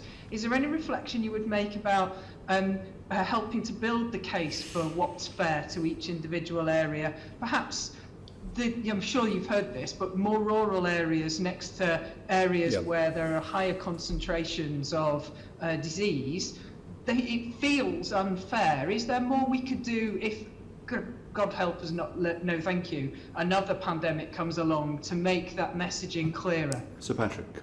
Well, I think there is something about explanation, but I think what you're also touching on is the question about sort of geographical boundaries, and that really is not a science question so much as a political one as to where the geographical boundaries are. And clearly, wherever you're going to have a boundary, there's going to be an issue either side of it as to whether somebody's in exactly the right one or the wrong one. So I don't think that's a science question, but it is. I do think there's an explanation piece which you've raised, which is important, but I don't think the question of how the boundaries should be drawn is primarily a scientific one. Can I add, because I actually have to do the initial analysis that does this along with many colleagues from JBC, and the decision about how big the unit of decision is fundamentally, in my view, a political decision. So should this, how small should the area be? Although if you make it too small, you're asking for trouble, because if you have a very small area that's got low rates surrounded by an area of high rates, we've tried that experiment several times and it always ends up the same way, which is the small area of the low rate gets a high rate. It's the way it goes. So I think that what we need to do is, political decisions need to be taken about the unit of that's appropriate, and a lot of that is around organisation and around the human geography of things. Those are decisions for local leaders, national leaders to make, and then you can actually say, well, within those kind of patchworks, this is where it's very high and this is where it's very low. But as Patrick says, there will always be people just one side of the boundary and just the other, both of whom will complain that actually this isn't quite right for them. As there are for every single one of the decisions we have to take. All of these decisions, you can always say, why have you drawn the line here? And the answer, you could have done it slightly higher or slightly lower, but you'd still have an equal problem either side of just being a slightly different place. So I think that's really what we just need to accept, that there is at some point the line is being drawn, and that boundary is going to be tricky. Thank you very much indeed. Next we have Taiwo Awatemi, but I think my co-chair Jeremy Hunt wanted to come in with a couple of questions. If I could, this has obviously been a very tough year, and I just wanted to start by putting on record my thanks to both of you for your incredible service to the country over the course of the year. And I just have one question, which I'd like to ask both of you, if I may. We have learned an enormous amount this year. I just really want to ask you what you think you have learned the most, particularly if you look back right to the start, to the advice that SAGE gave between January and March. What would you do differently, both in terms of the content of the advice and also the structures around which that advice was given? Maybe I'll start with Professor Whitty. Thank you very much. Can I divide that into kind of three different blocks? Because I think this is an absolutely fundamental question, given this is a lessons learned inquiry. There's a block of things where the science advice we and many other people gave with the benefit of what new science, we would give different scientific advice. An example of that might be mask wearing, where our advice initially was, actually, we don't think this is going to help much. Our advice now is, actually, we think this is a useful part of the tool. The science has actually changed. In fact, the data hasn't changed much, but the scientific interpretation of the data has changed in that particular example. And there are a series of answers where it is that we have new science. We know more about this virus. We have a better understanding. Then there's quite a lot of areas, and I think many of the areas that are most contentious are the fundamental scientific understanding wasn't incorrect, but the data streams were incomplete, and therefore if you basically start with incomplete data, you end up with incomplete answers. And I think the classic example of that is the question of when should lockdowns at various stages, which wasn't a single event, it was a sort of a rolling event, what was the optimal time to do that? And also questions around people coming into the UK from around the world, where should be quarantined, where should not be. The problem we had on the quarantine side is we didn't actually realise how widespread it was in Europe, for example, because there wasn't testing in many of the European countries. We knew it was in Italy, we didn't realise how expensive it was in Spain and France for a while. That's an example of a lack of information. Internally, because we had pretty limited testing capacity, in fact very limited testing capacity, we didn't realise quite how far along the curve we were, because we were having to use people who intensive care and who had died, sadly died, which is quite a late event. If we had the capacity on testing now, then we'd have come to very different conclusions using exactly the same science. The science isn't different, but the information that goes in. So I think that's a very strong, and I think if I look back over both this pandemic and over Ebola, which I also was very heavily involved in West Africa, lack of testing was one of the biggest barriers in both of those situations to being able to make rational decisions early on. And so I think one of the big learnings I would have from that is we've really got to build our capacity to turn testing not from the initial science to the test. We were really strong on that, and pay great tribute to my PhD colleagues, getting tests done experimentally right early on. It's then the big scale up and the capacity to do that at scale. That side of things, I think we really need to think quite seriously about, because that's going to be a problem. Any pandemic we have in the future, that is going to be an issue again. So I think we need to not find ourselves in that situation. We've been caught out twice now with lack of testing, and I think 3 times would be too many. So, I could go on, but those are kind of... And then the final thing is the question about structures. And I think on structures, broadly, I actually think our structures have been pretty good compared to where we might be. SAGE has had some difficulties transitioning from something which gave a small number of sessions, and I've been involved in SAGEs for a decade now, and most of them last 2 or 3 meetings, and were just to advise COBRA. I think Patrick might want to talk about this. Having a continual process, I think, has stretched the system, and I think there's quite a lot we could learn about that. So there's a process set of questions, but broadly the building blocks, having the NHR, having the NHS, having the MHRA and so on, I think our building blocks have shown their capacity. And I think the early part of this discussion, I think we should in a sense, we should celebrate the things we have got that are good, whilst actually learning some of these things that I think we clearly would have done differently with different capacity and different knowledge early on. Thank you very much. Well, first of all, I really agree with what Chris has said. I want to add one point to the testing point, which is I think the other capability area was not just testing, but actually the ability to do contact tracing at scale, and that requires people in place, trained, ready beforehand, and that's one of the lessons, of course, that SARS and MERS taught in some places, and they had that public health system that enabled them to do that at scale. So I think that's one of the big points I would add to that. Can I just add that there is a view, and actually, co-chair, correct term, you've expressed it yourself, that the reason that we weren't doing contact tracing at scale early on was because we thought this was flu and it was actually SARS. I think that's a misunderstanding, and to be clear, I'm not a flu doctor. I'm an infectious disease epidemiologist in general. I've dealt with large numbers of infections, and the last one I had to deal with at scale, Ebola, was entirely based on contact tracing and isolation. So I fully accept the absolute need for that. It was basically a capacity compared to size of problem issue. And that's not the kind of thing you can, it's very easy to be wise after the event and say, why did we not invest in this previously? Just as it's easy to be wise after the event on multiple other areas. Actually, I think that the speed of the upswing that happened early on would have overwhelmed any realistic scale of contact tracing we had. Nevertheless, I think for future, this is an area we probably need to have greater capacity, and I think Germany in particular has shown how this can stand you in good stead, even in a European context. I think some slightly shaky comparisons are drawn with the eastern part of Asia, where I think there are a variety of reasons the parallels are not very exact, but I think the German example is a very good example. But even in Germany, even with experience, they are now struggling a bit with the numbers of cases that are happening in winter. So I think what we need to realise is that there is a sort of scale problem. At a certain point, however good your system is, it's going to get overtopped by the scale of the epidemic. And I think we shouldn't kind of pretend that somehow you can build a perfect system. You classically, when you try and build a perfect system, you end up with some kind of variation of a Maginot Line. Very expensive, doesn't work. Yeah, just to now answer the other part. I think there are three things I'd pick up on. One, I think, is really important for all resilience areas, which is very early on, we were dealing with imperfect data.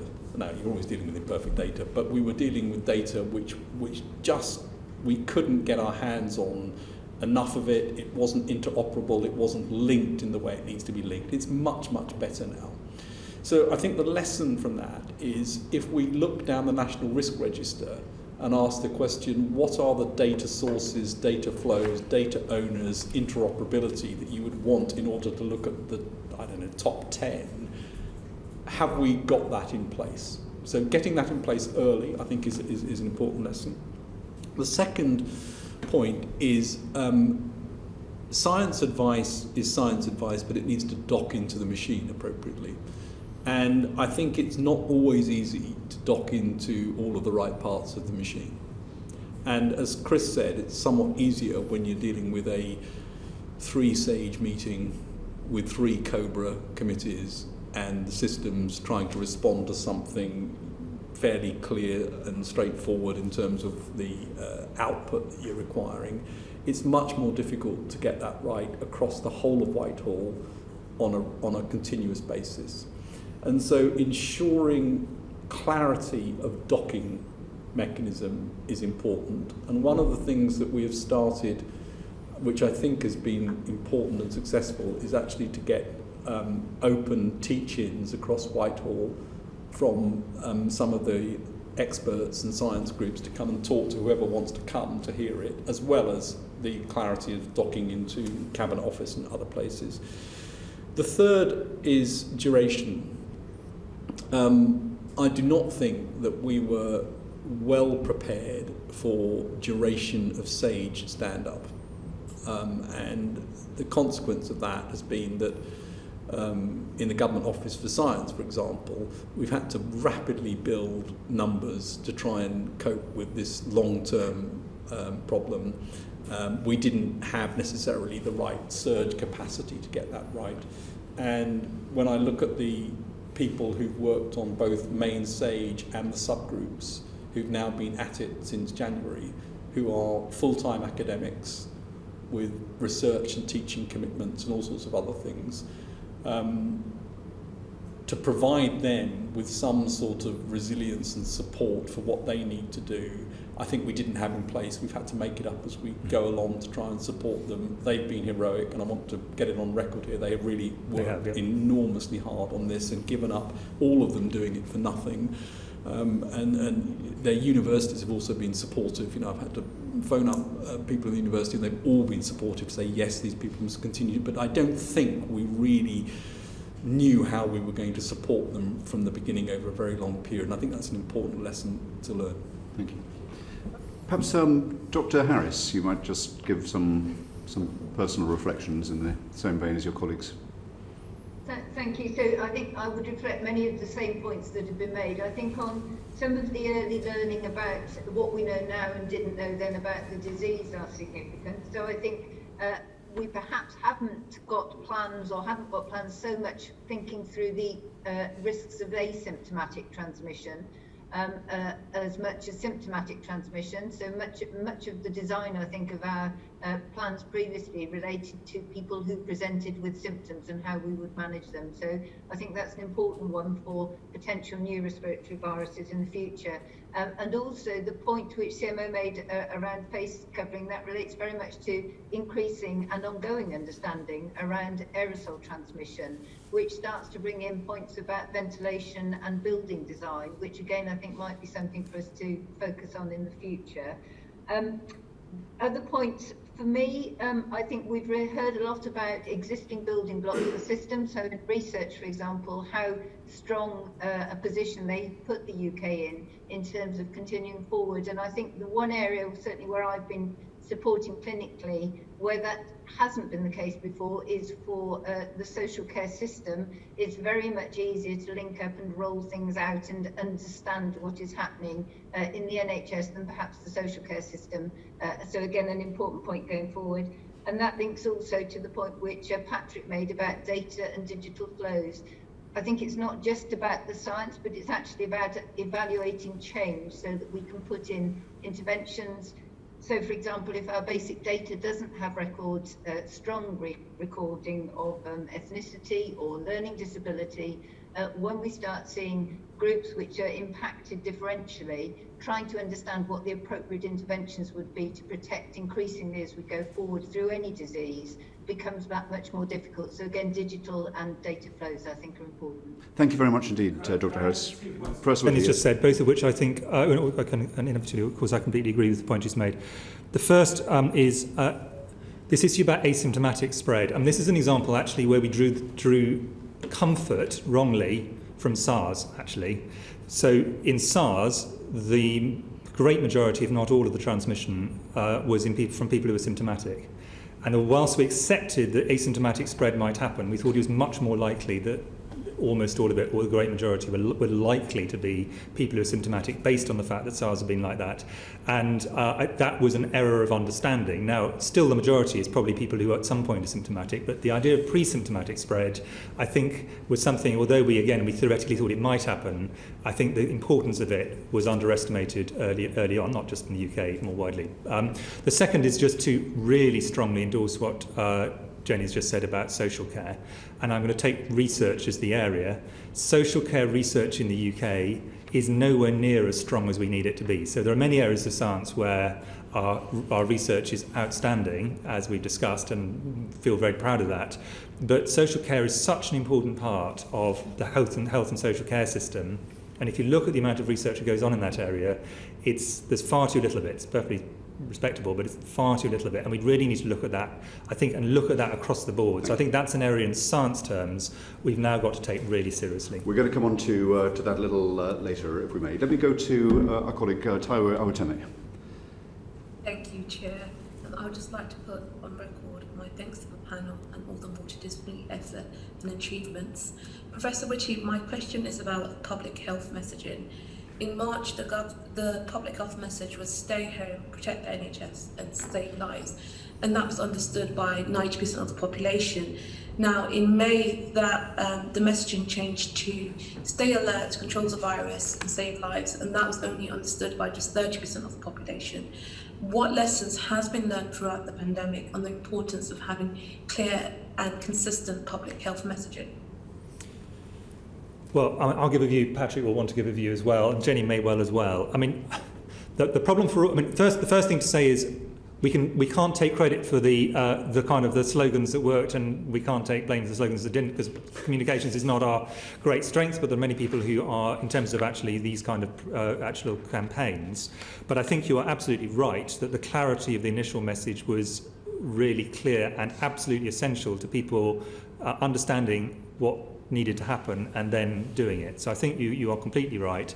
And having complete consistency of message, and this is an area which is quite tricky operationally for us, because this has gone on for a long period of time.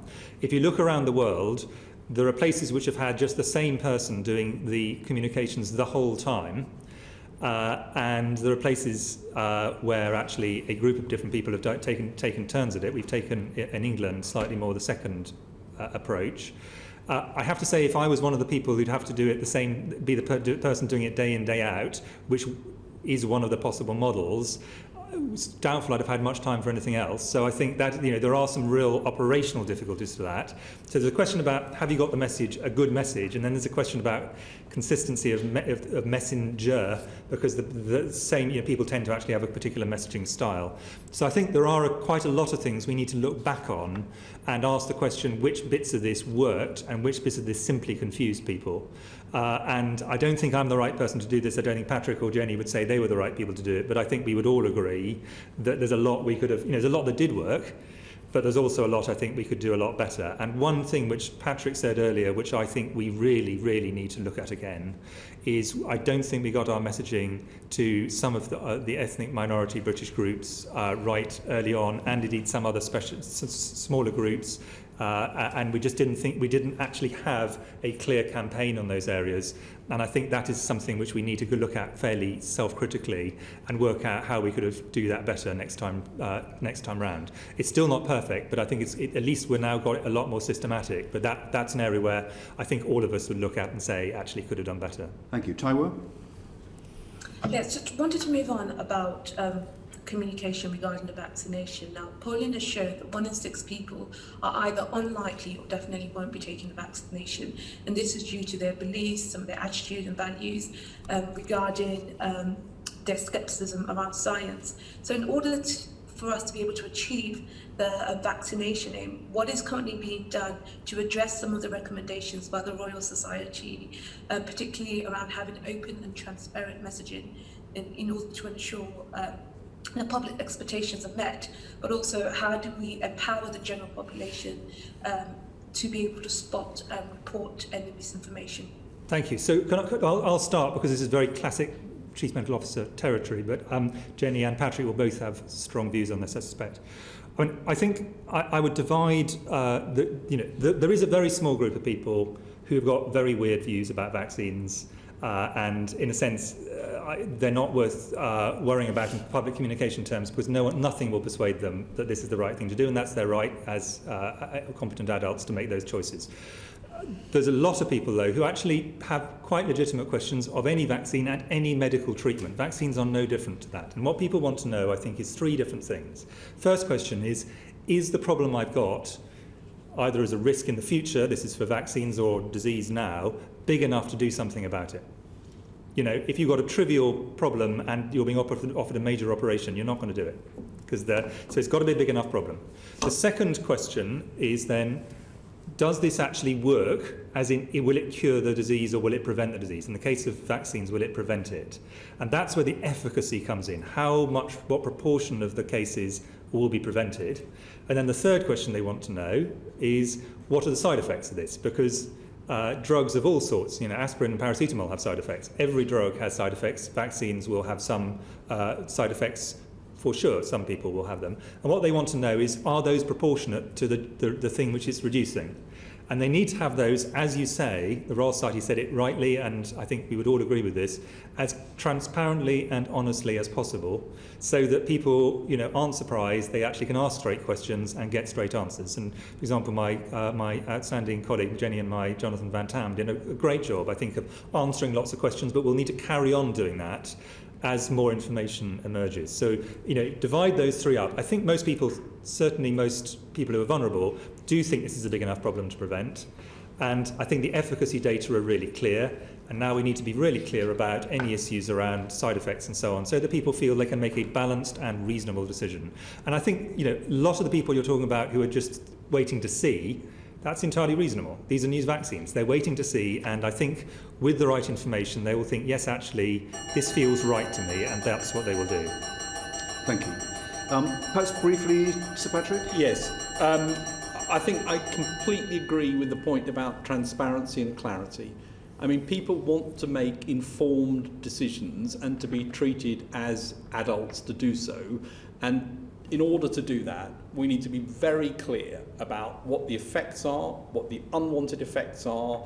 We need to be clear about when there are things that crop up that change any of those positions, and to do so in the most transparent way possible. I think that's the way we'll build confidence around this and build trust.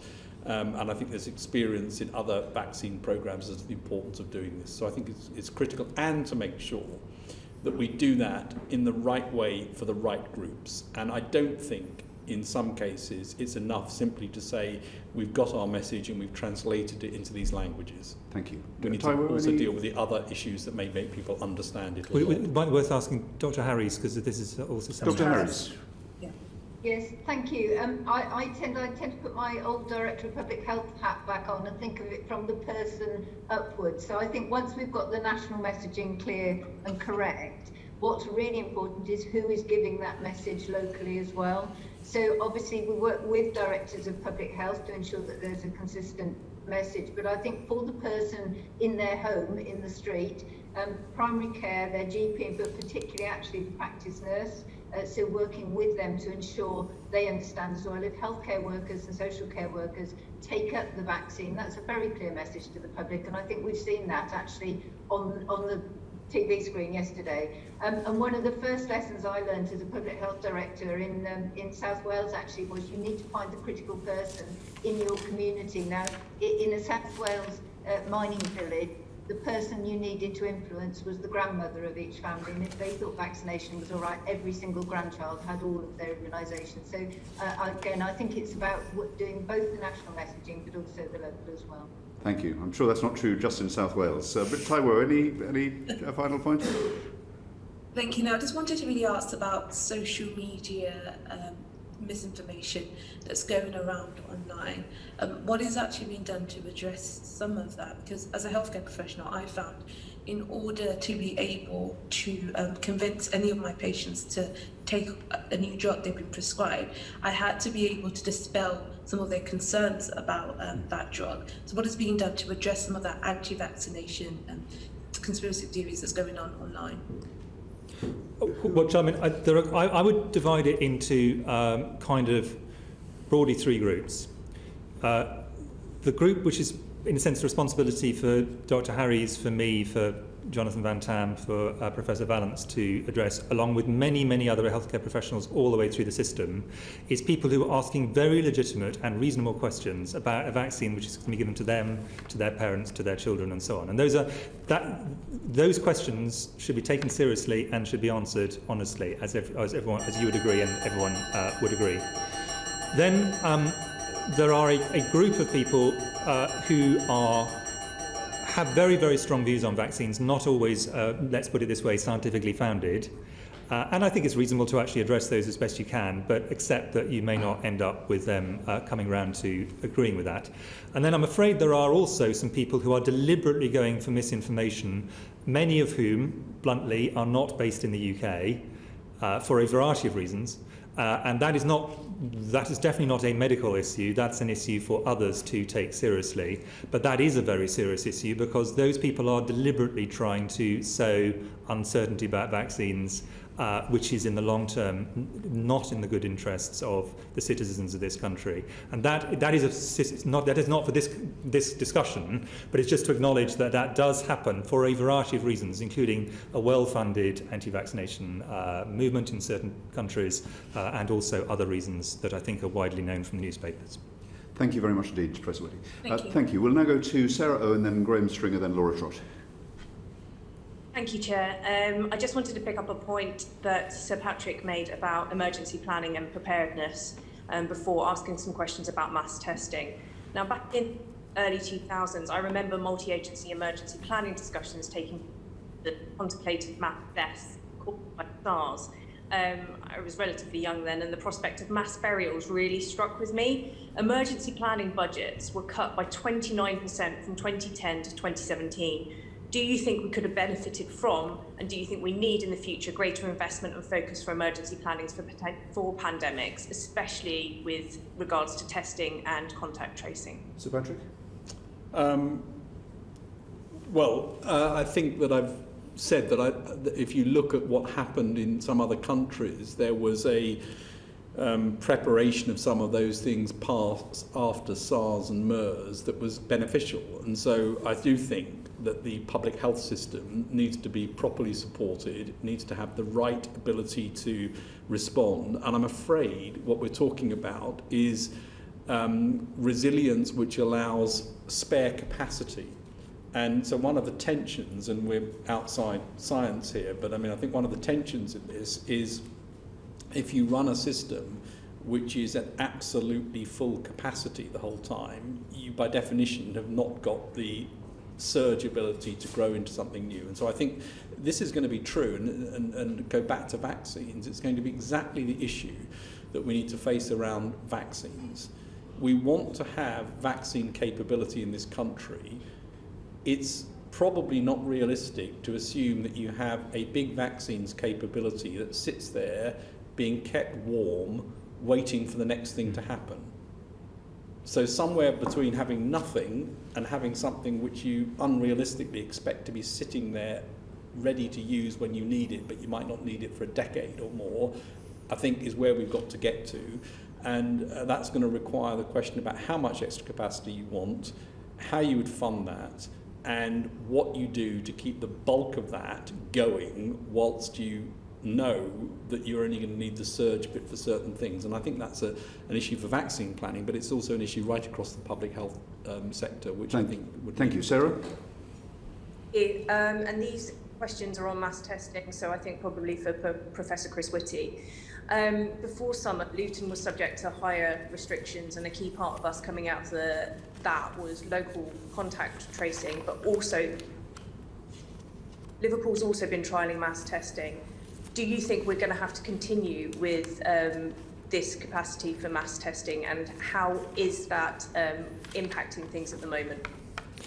Well, I think that the approach that my colleagues, who are the directors of public health, advocate and I support, and I think most people actually would support, is what we should be trying to do is work out the most efficient way to do what's called mass testing. Actually can mean lots of different things. And I'll make a point which is obvious, but I think just to lay this out. Let's say you've got 3% of the population at any particular point have got COVID, which would be a relatively high rate relative to the national average. You could, in theory, design a system that tested 97% of the entire population and didn't find a single case, or in fact remove them from risk to others. Or you could test 3% of the population if you had perfect knowledge, identify the 3% who had it, and remove all of them. The size of the testing isn't the question. The question is what proportion of the people who are positive do you get? And the sensible thing is to start off in the places where the highest risk is and then move out from there.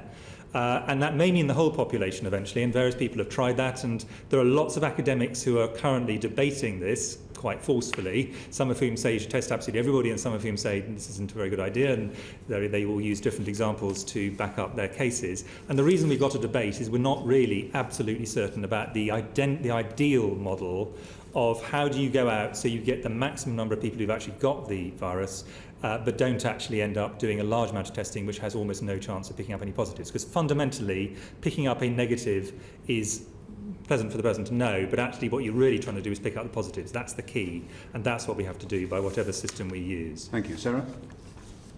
Just following on from that, I have two more that were specific to the testing. What is there for the government's decision to allow family members into care homes subject to a negative test?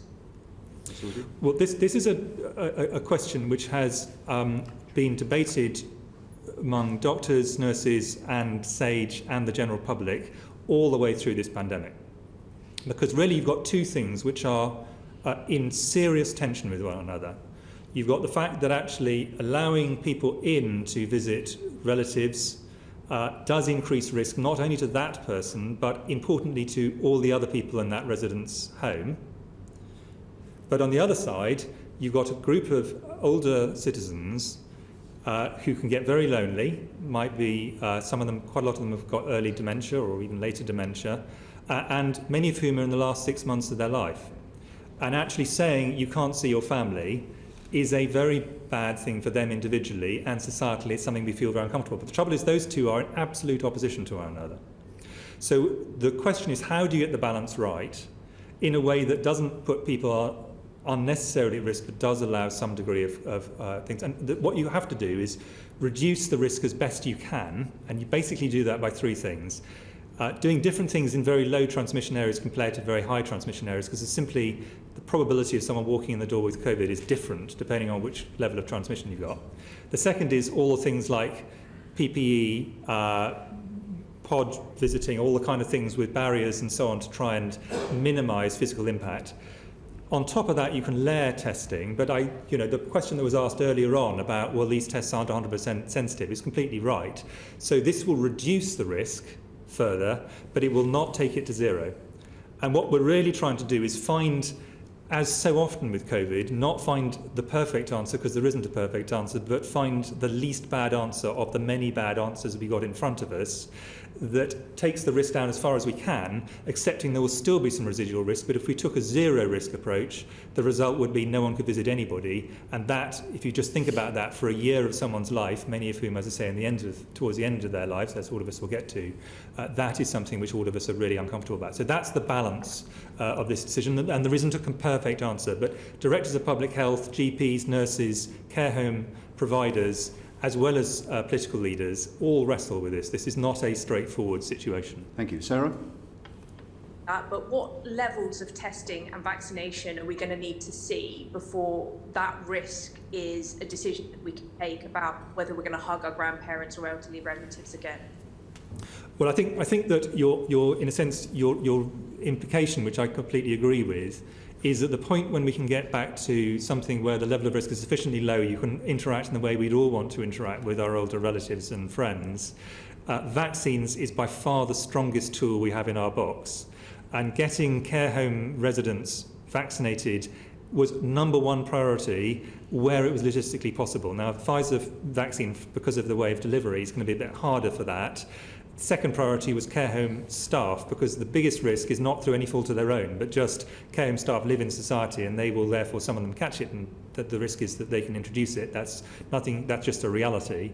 And the vaccination side will help us reduce the risk, I hope, over the next 2 to 3 months. But what you really want is the care home residents, the care home staff and the visitor all to be vaccinated, and that will be in a situation where the risk will be much lower. Now, Jenny Harries has been leading a lot of the thinking on this, and would you like Jenny to give an additional answer to that? I think we've got some more ground to cover, so perhaps if Dr. Harris had just a very brief addition to that. Thank you. I think Chris has covered most of the key points. I did just want to pick up on the earlier question around this issue of balance of risk, and just to highlight that this is not something which has not been considered in some detail. There is actually a SAFE subgroup which I chair, and we have tried to look at a scientific way of balancing the risk of visiting with the loss of quality of life in a quantified way, in order to give support both to relatives visiting and to the care homes who finally make the decision about whether visiting can occur or not. And as Chris has said, it's a really difficult one to manage. And I think the testing, as we've all said, reduces some of that risk and allows a better balance, but it doesn't remove the risk completely. Thank you very much indeed. Graham Stringer, then Laura Trott, then Carol Moore.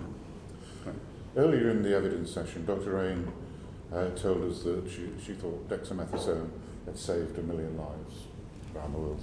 I guess that's not a very precise figure, but a good figure. Do you have a similar figure for how much the test, trace and isolate system, how many lives that has saved?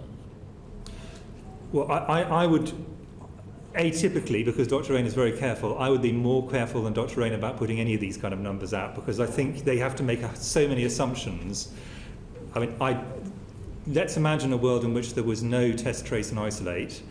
I am confident we would have a worse epidemic than we have at the moment.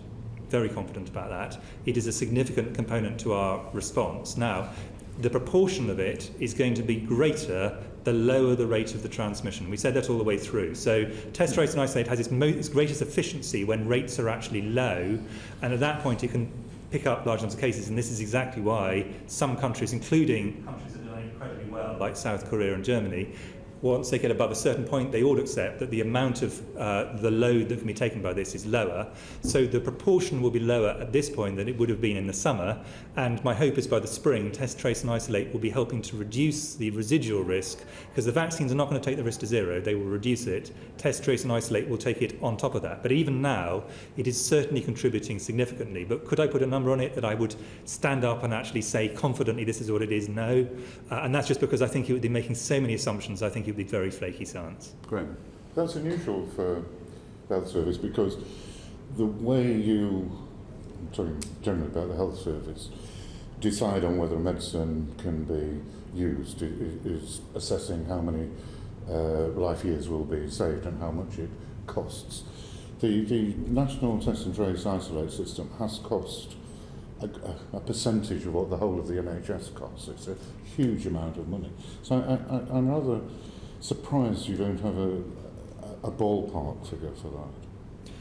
Well, sorry, can I just add one thing? Particularly, the last time you were here, Jeremy asked about the SAGE advice that said that the impact of the test, trace and isolate system was marginal.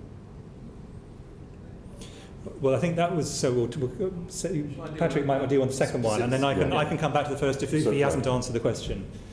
So I think that was a reference to a particular time, and it's exactly the point that Chris has made, that when prevalence is very high, the ability of test, trace and isolate to make a material impact on the epidemic is low.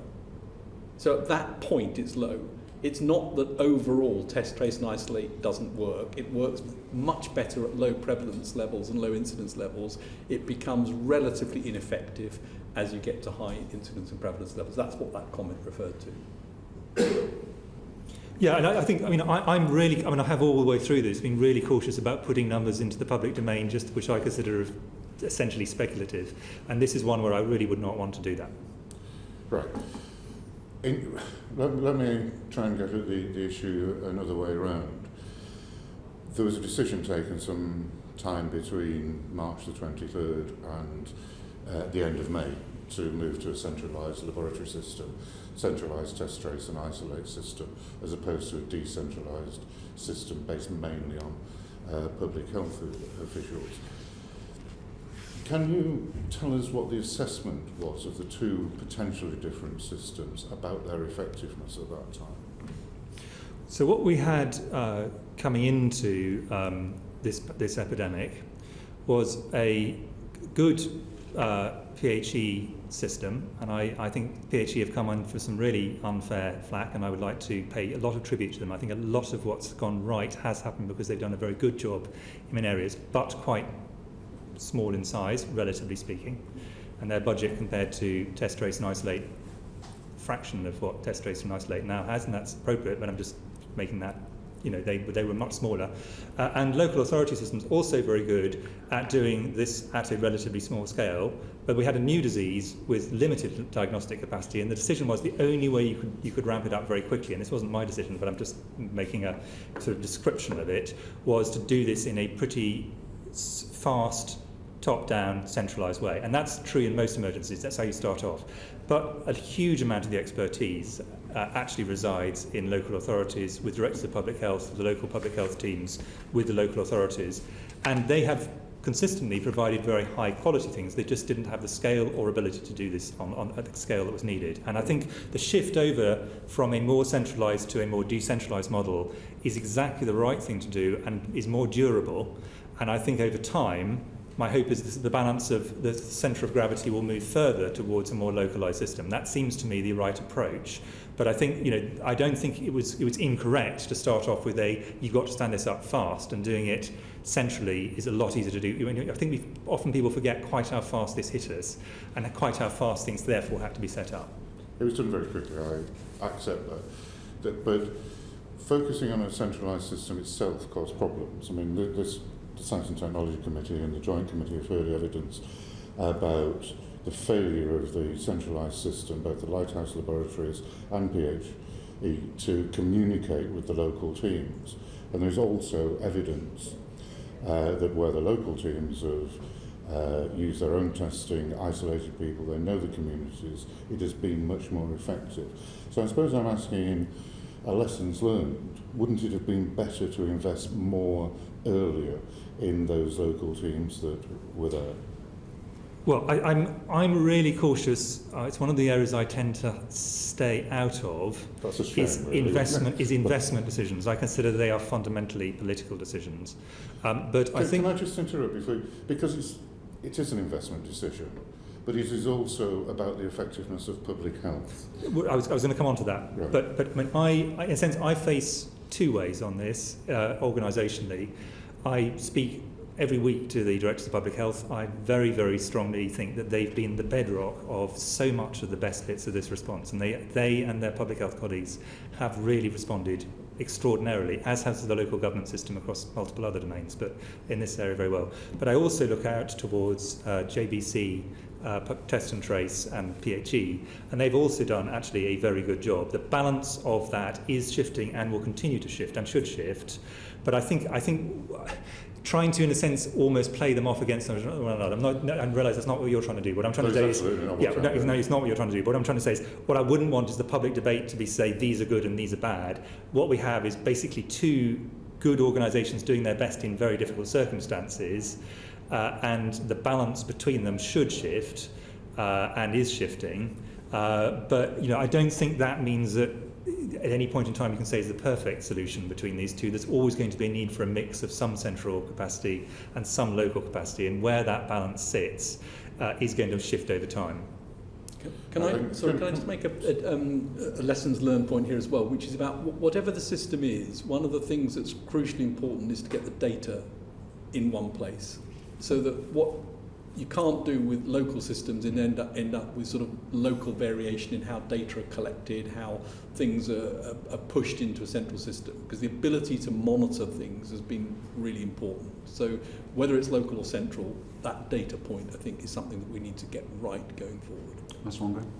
Last one. Can I just follow up the question Jeremy asked earlier on about the lessons learned, which you answered comprehensively, but you didn't answer because scientists never like answering these kind of questions, which is, how has it impacted on you? I mean, you've spent nearly 12 months.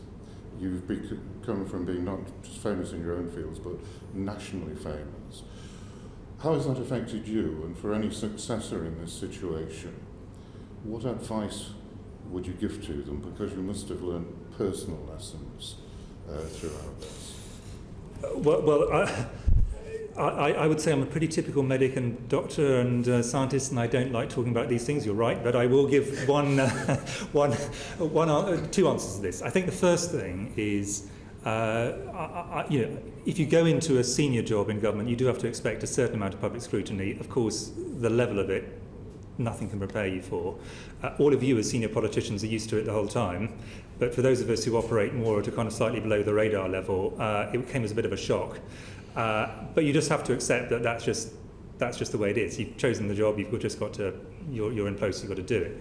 I think that the positive thing, though, is actually the enormous amount of support you get from the various professions, both on the science side, on the medical side, local and central government. That's what makes it possible. And that, it's being part of a team of people who have been very supportive to one another. And the same is true if you look at my outstanding NHS colleagues. They have been also going through this day in, day out, very much more face to face, and I feel much more concerned about them than me, actually. They've really, really been working incredibly hard, and they're going to have to continue to through this winter. And it's being part of a team and realising what you're doing to improve things that really makes a difference. And I think that does make that possible. I think I really wouldn't want to whinge. I think the people on the front line, the social care settings and the care homes and the hospitals and the GP practices, they've done a terrific job, and they've done it because they've done it as teams, and they've done it because they've done it for their fellow citizens. It is an important question, actually, and thank you for asking it. And I completely agree with what Chris has said about the importance of team and the recognition that other people have really had the real frontline experience of this in a way that we haven't. And also, as going back to an earlier question, people have been affected right the way across the UK. Everyone's had a difficult year, whether it's in hospitality, whether it's in other areas. But there are some lessons I think that are quite important. And I'll speak from a personal perspective and then say what I think may help going forward. One is, from a personal perspective, I think the answer is you've got to stay focused on the science. In other words, not get drawn into the other areas. Second thing is, I think it's very important during this sort of problem to have time to be able to think about the big strategic questions. And the most useful thing that I think we've done around SAGE has been periodically to take time just to try and focus on big issues like where is this really going, what is this going to look like in a year's time, early on what's winter going to look like. And that time in the middle of a period when we were running full pelt trying to keep up with things, that time out was incredibly important with colleagues from a variety of backgrounds, and we often brought in different people in order to challenge us. That wasn't a full SAGE meeting, it was a sort of much more informal thing. I think that was important. The third is that, and again this is a personal thing, drowning out the noise has been quite important, but listening carefully. And by that I mean there's an awful lot of noise, whether it's on the Twitter sphere or elsewhere, and just drown it out and stay on things that really matter. And then the fourth, and I'm going to embarrass Chris now, but frankly, I could not have done this without a colleague sharing exactly the same series of experiences, and that's been important for all sorts of reasons. So I think the close working, I mean that's a personal comment, but the close working between the Government Chief Scientific Advisor and the CMO I think is really important in this type of emergency. I agree. I might be working Dr. Harris's view because she has a different... Indeed, absolutely. She's a little bit more touchy-feely than Patrick and me, but not much. Dr. Harris, you've had quite a billing there. Thank you. So my touchy-feely perspective is actually I share many of those points. I mean, I had, although Chris came into post just after I came into this, I hadn't worked at this level and with this exposure at all before. So it's been quite a shock, but also a real privilege as well. Absolutely endorse the points. It really encourages cross-government working, and we always say in public health there's nothing like an emergency for team building, and I think that has worked to the extremes.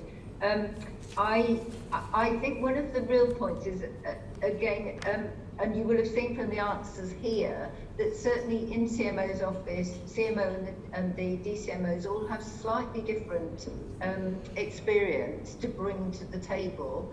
And I think that actually has proved very useful in this. So we come with different expert areas, but obviously all from a clinical and medical background. And I think going forward, there's probably an important point there to learn if we do this again. I can think of circumstances where that would not have been the case, but it feels as if we've been quite ideally suited as a team to support going forward on this. Thank you.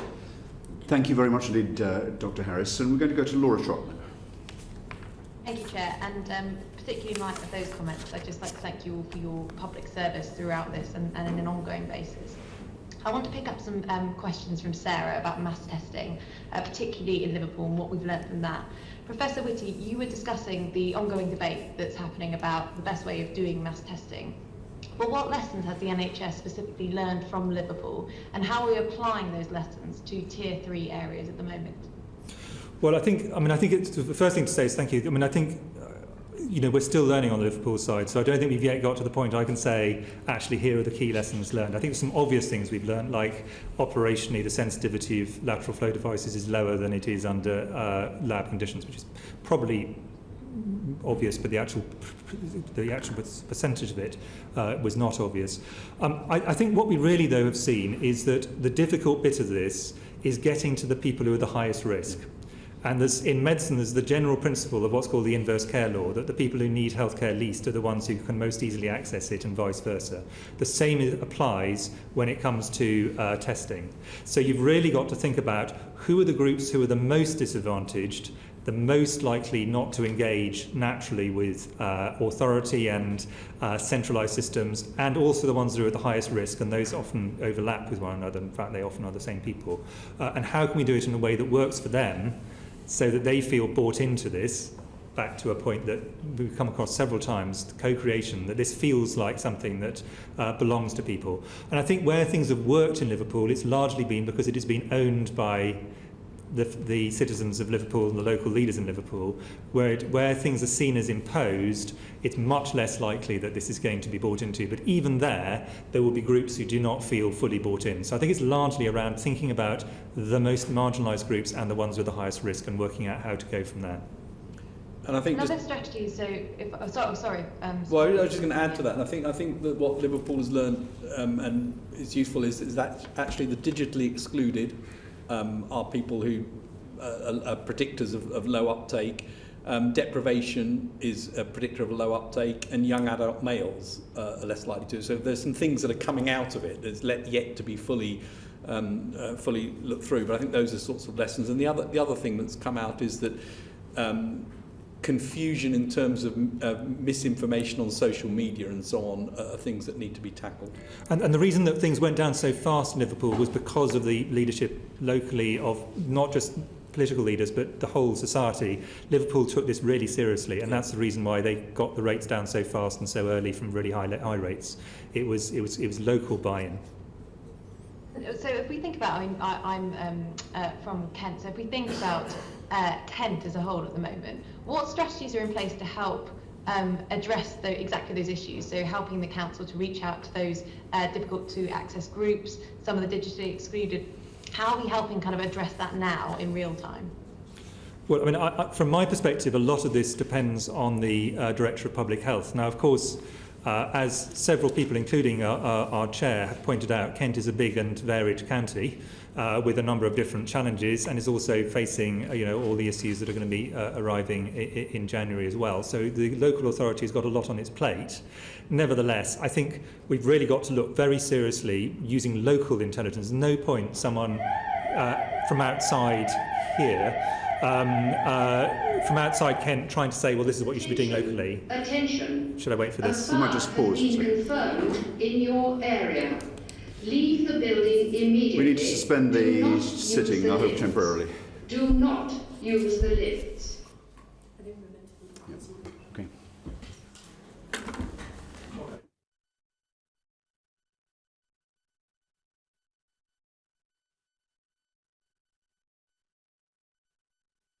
Room.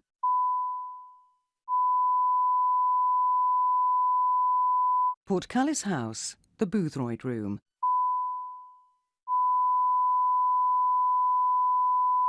Portcullis House, the Boothroyd Room.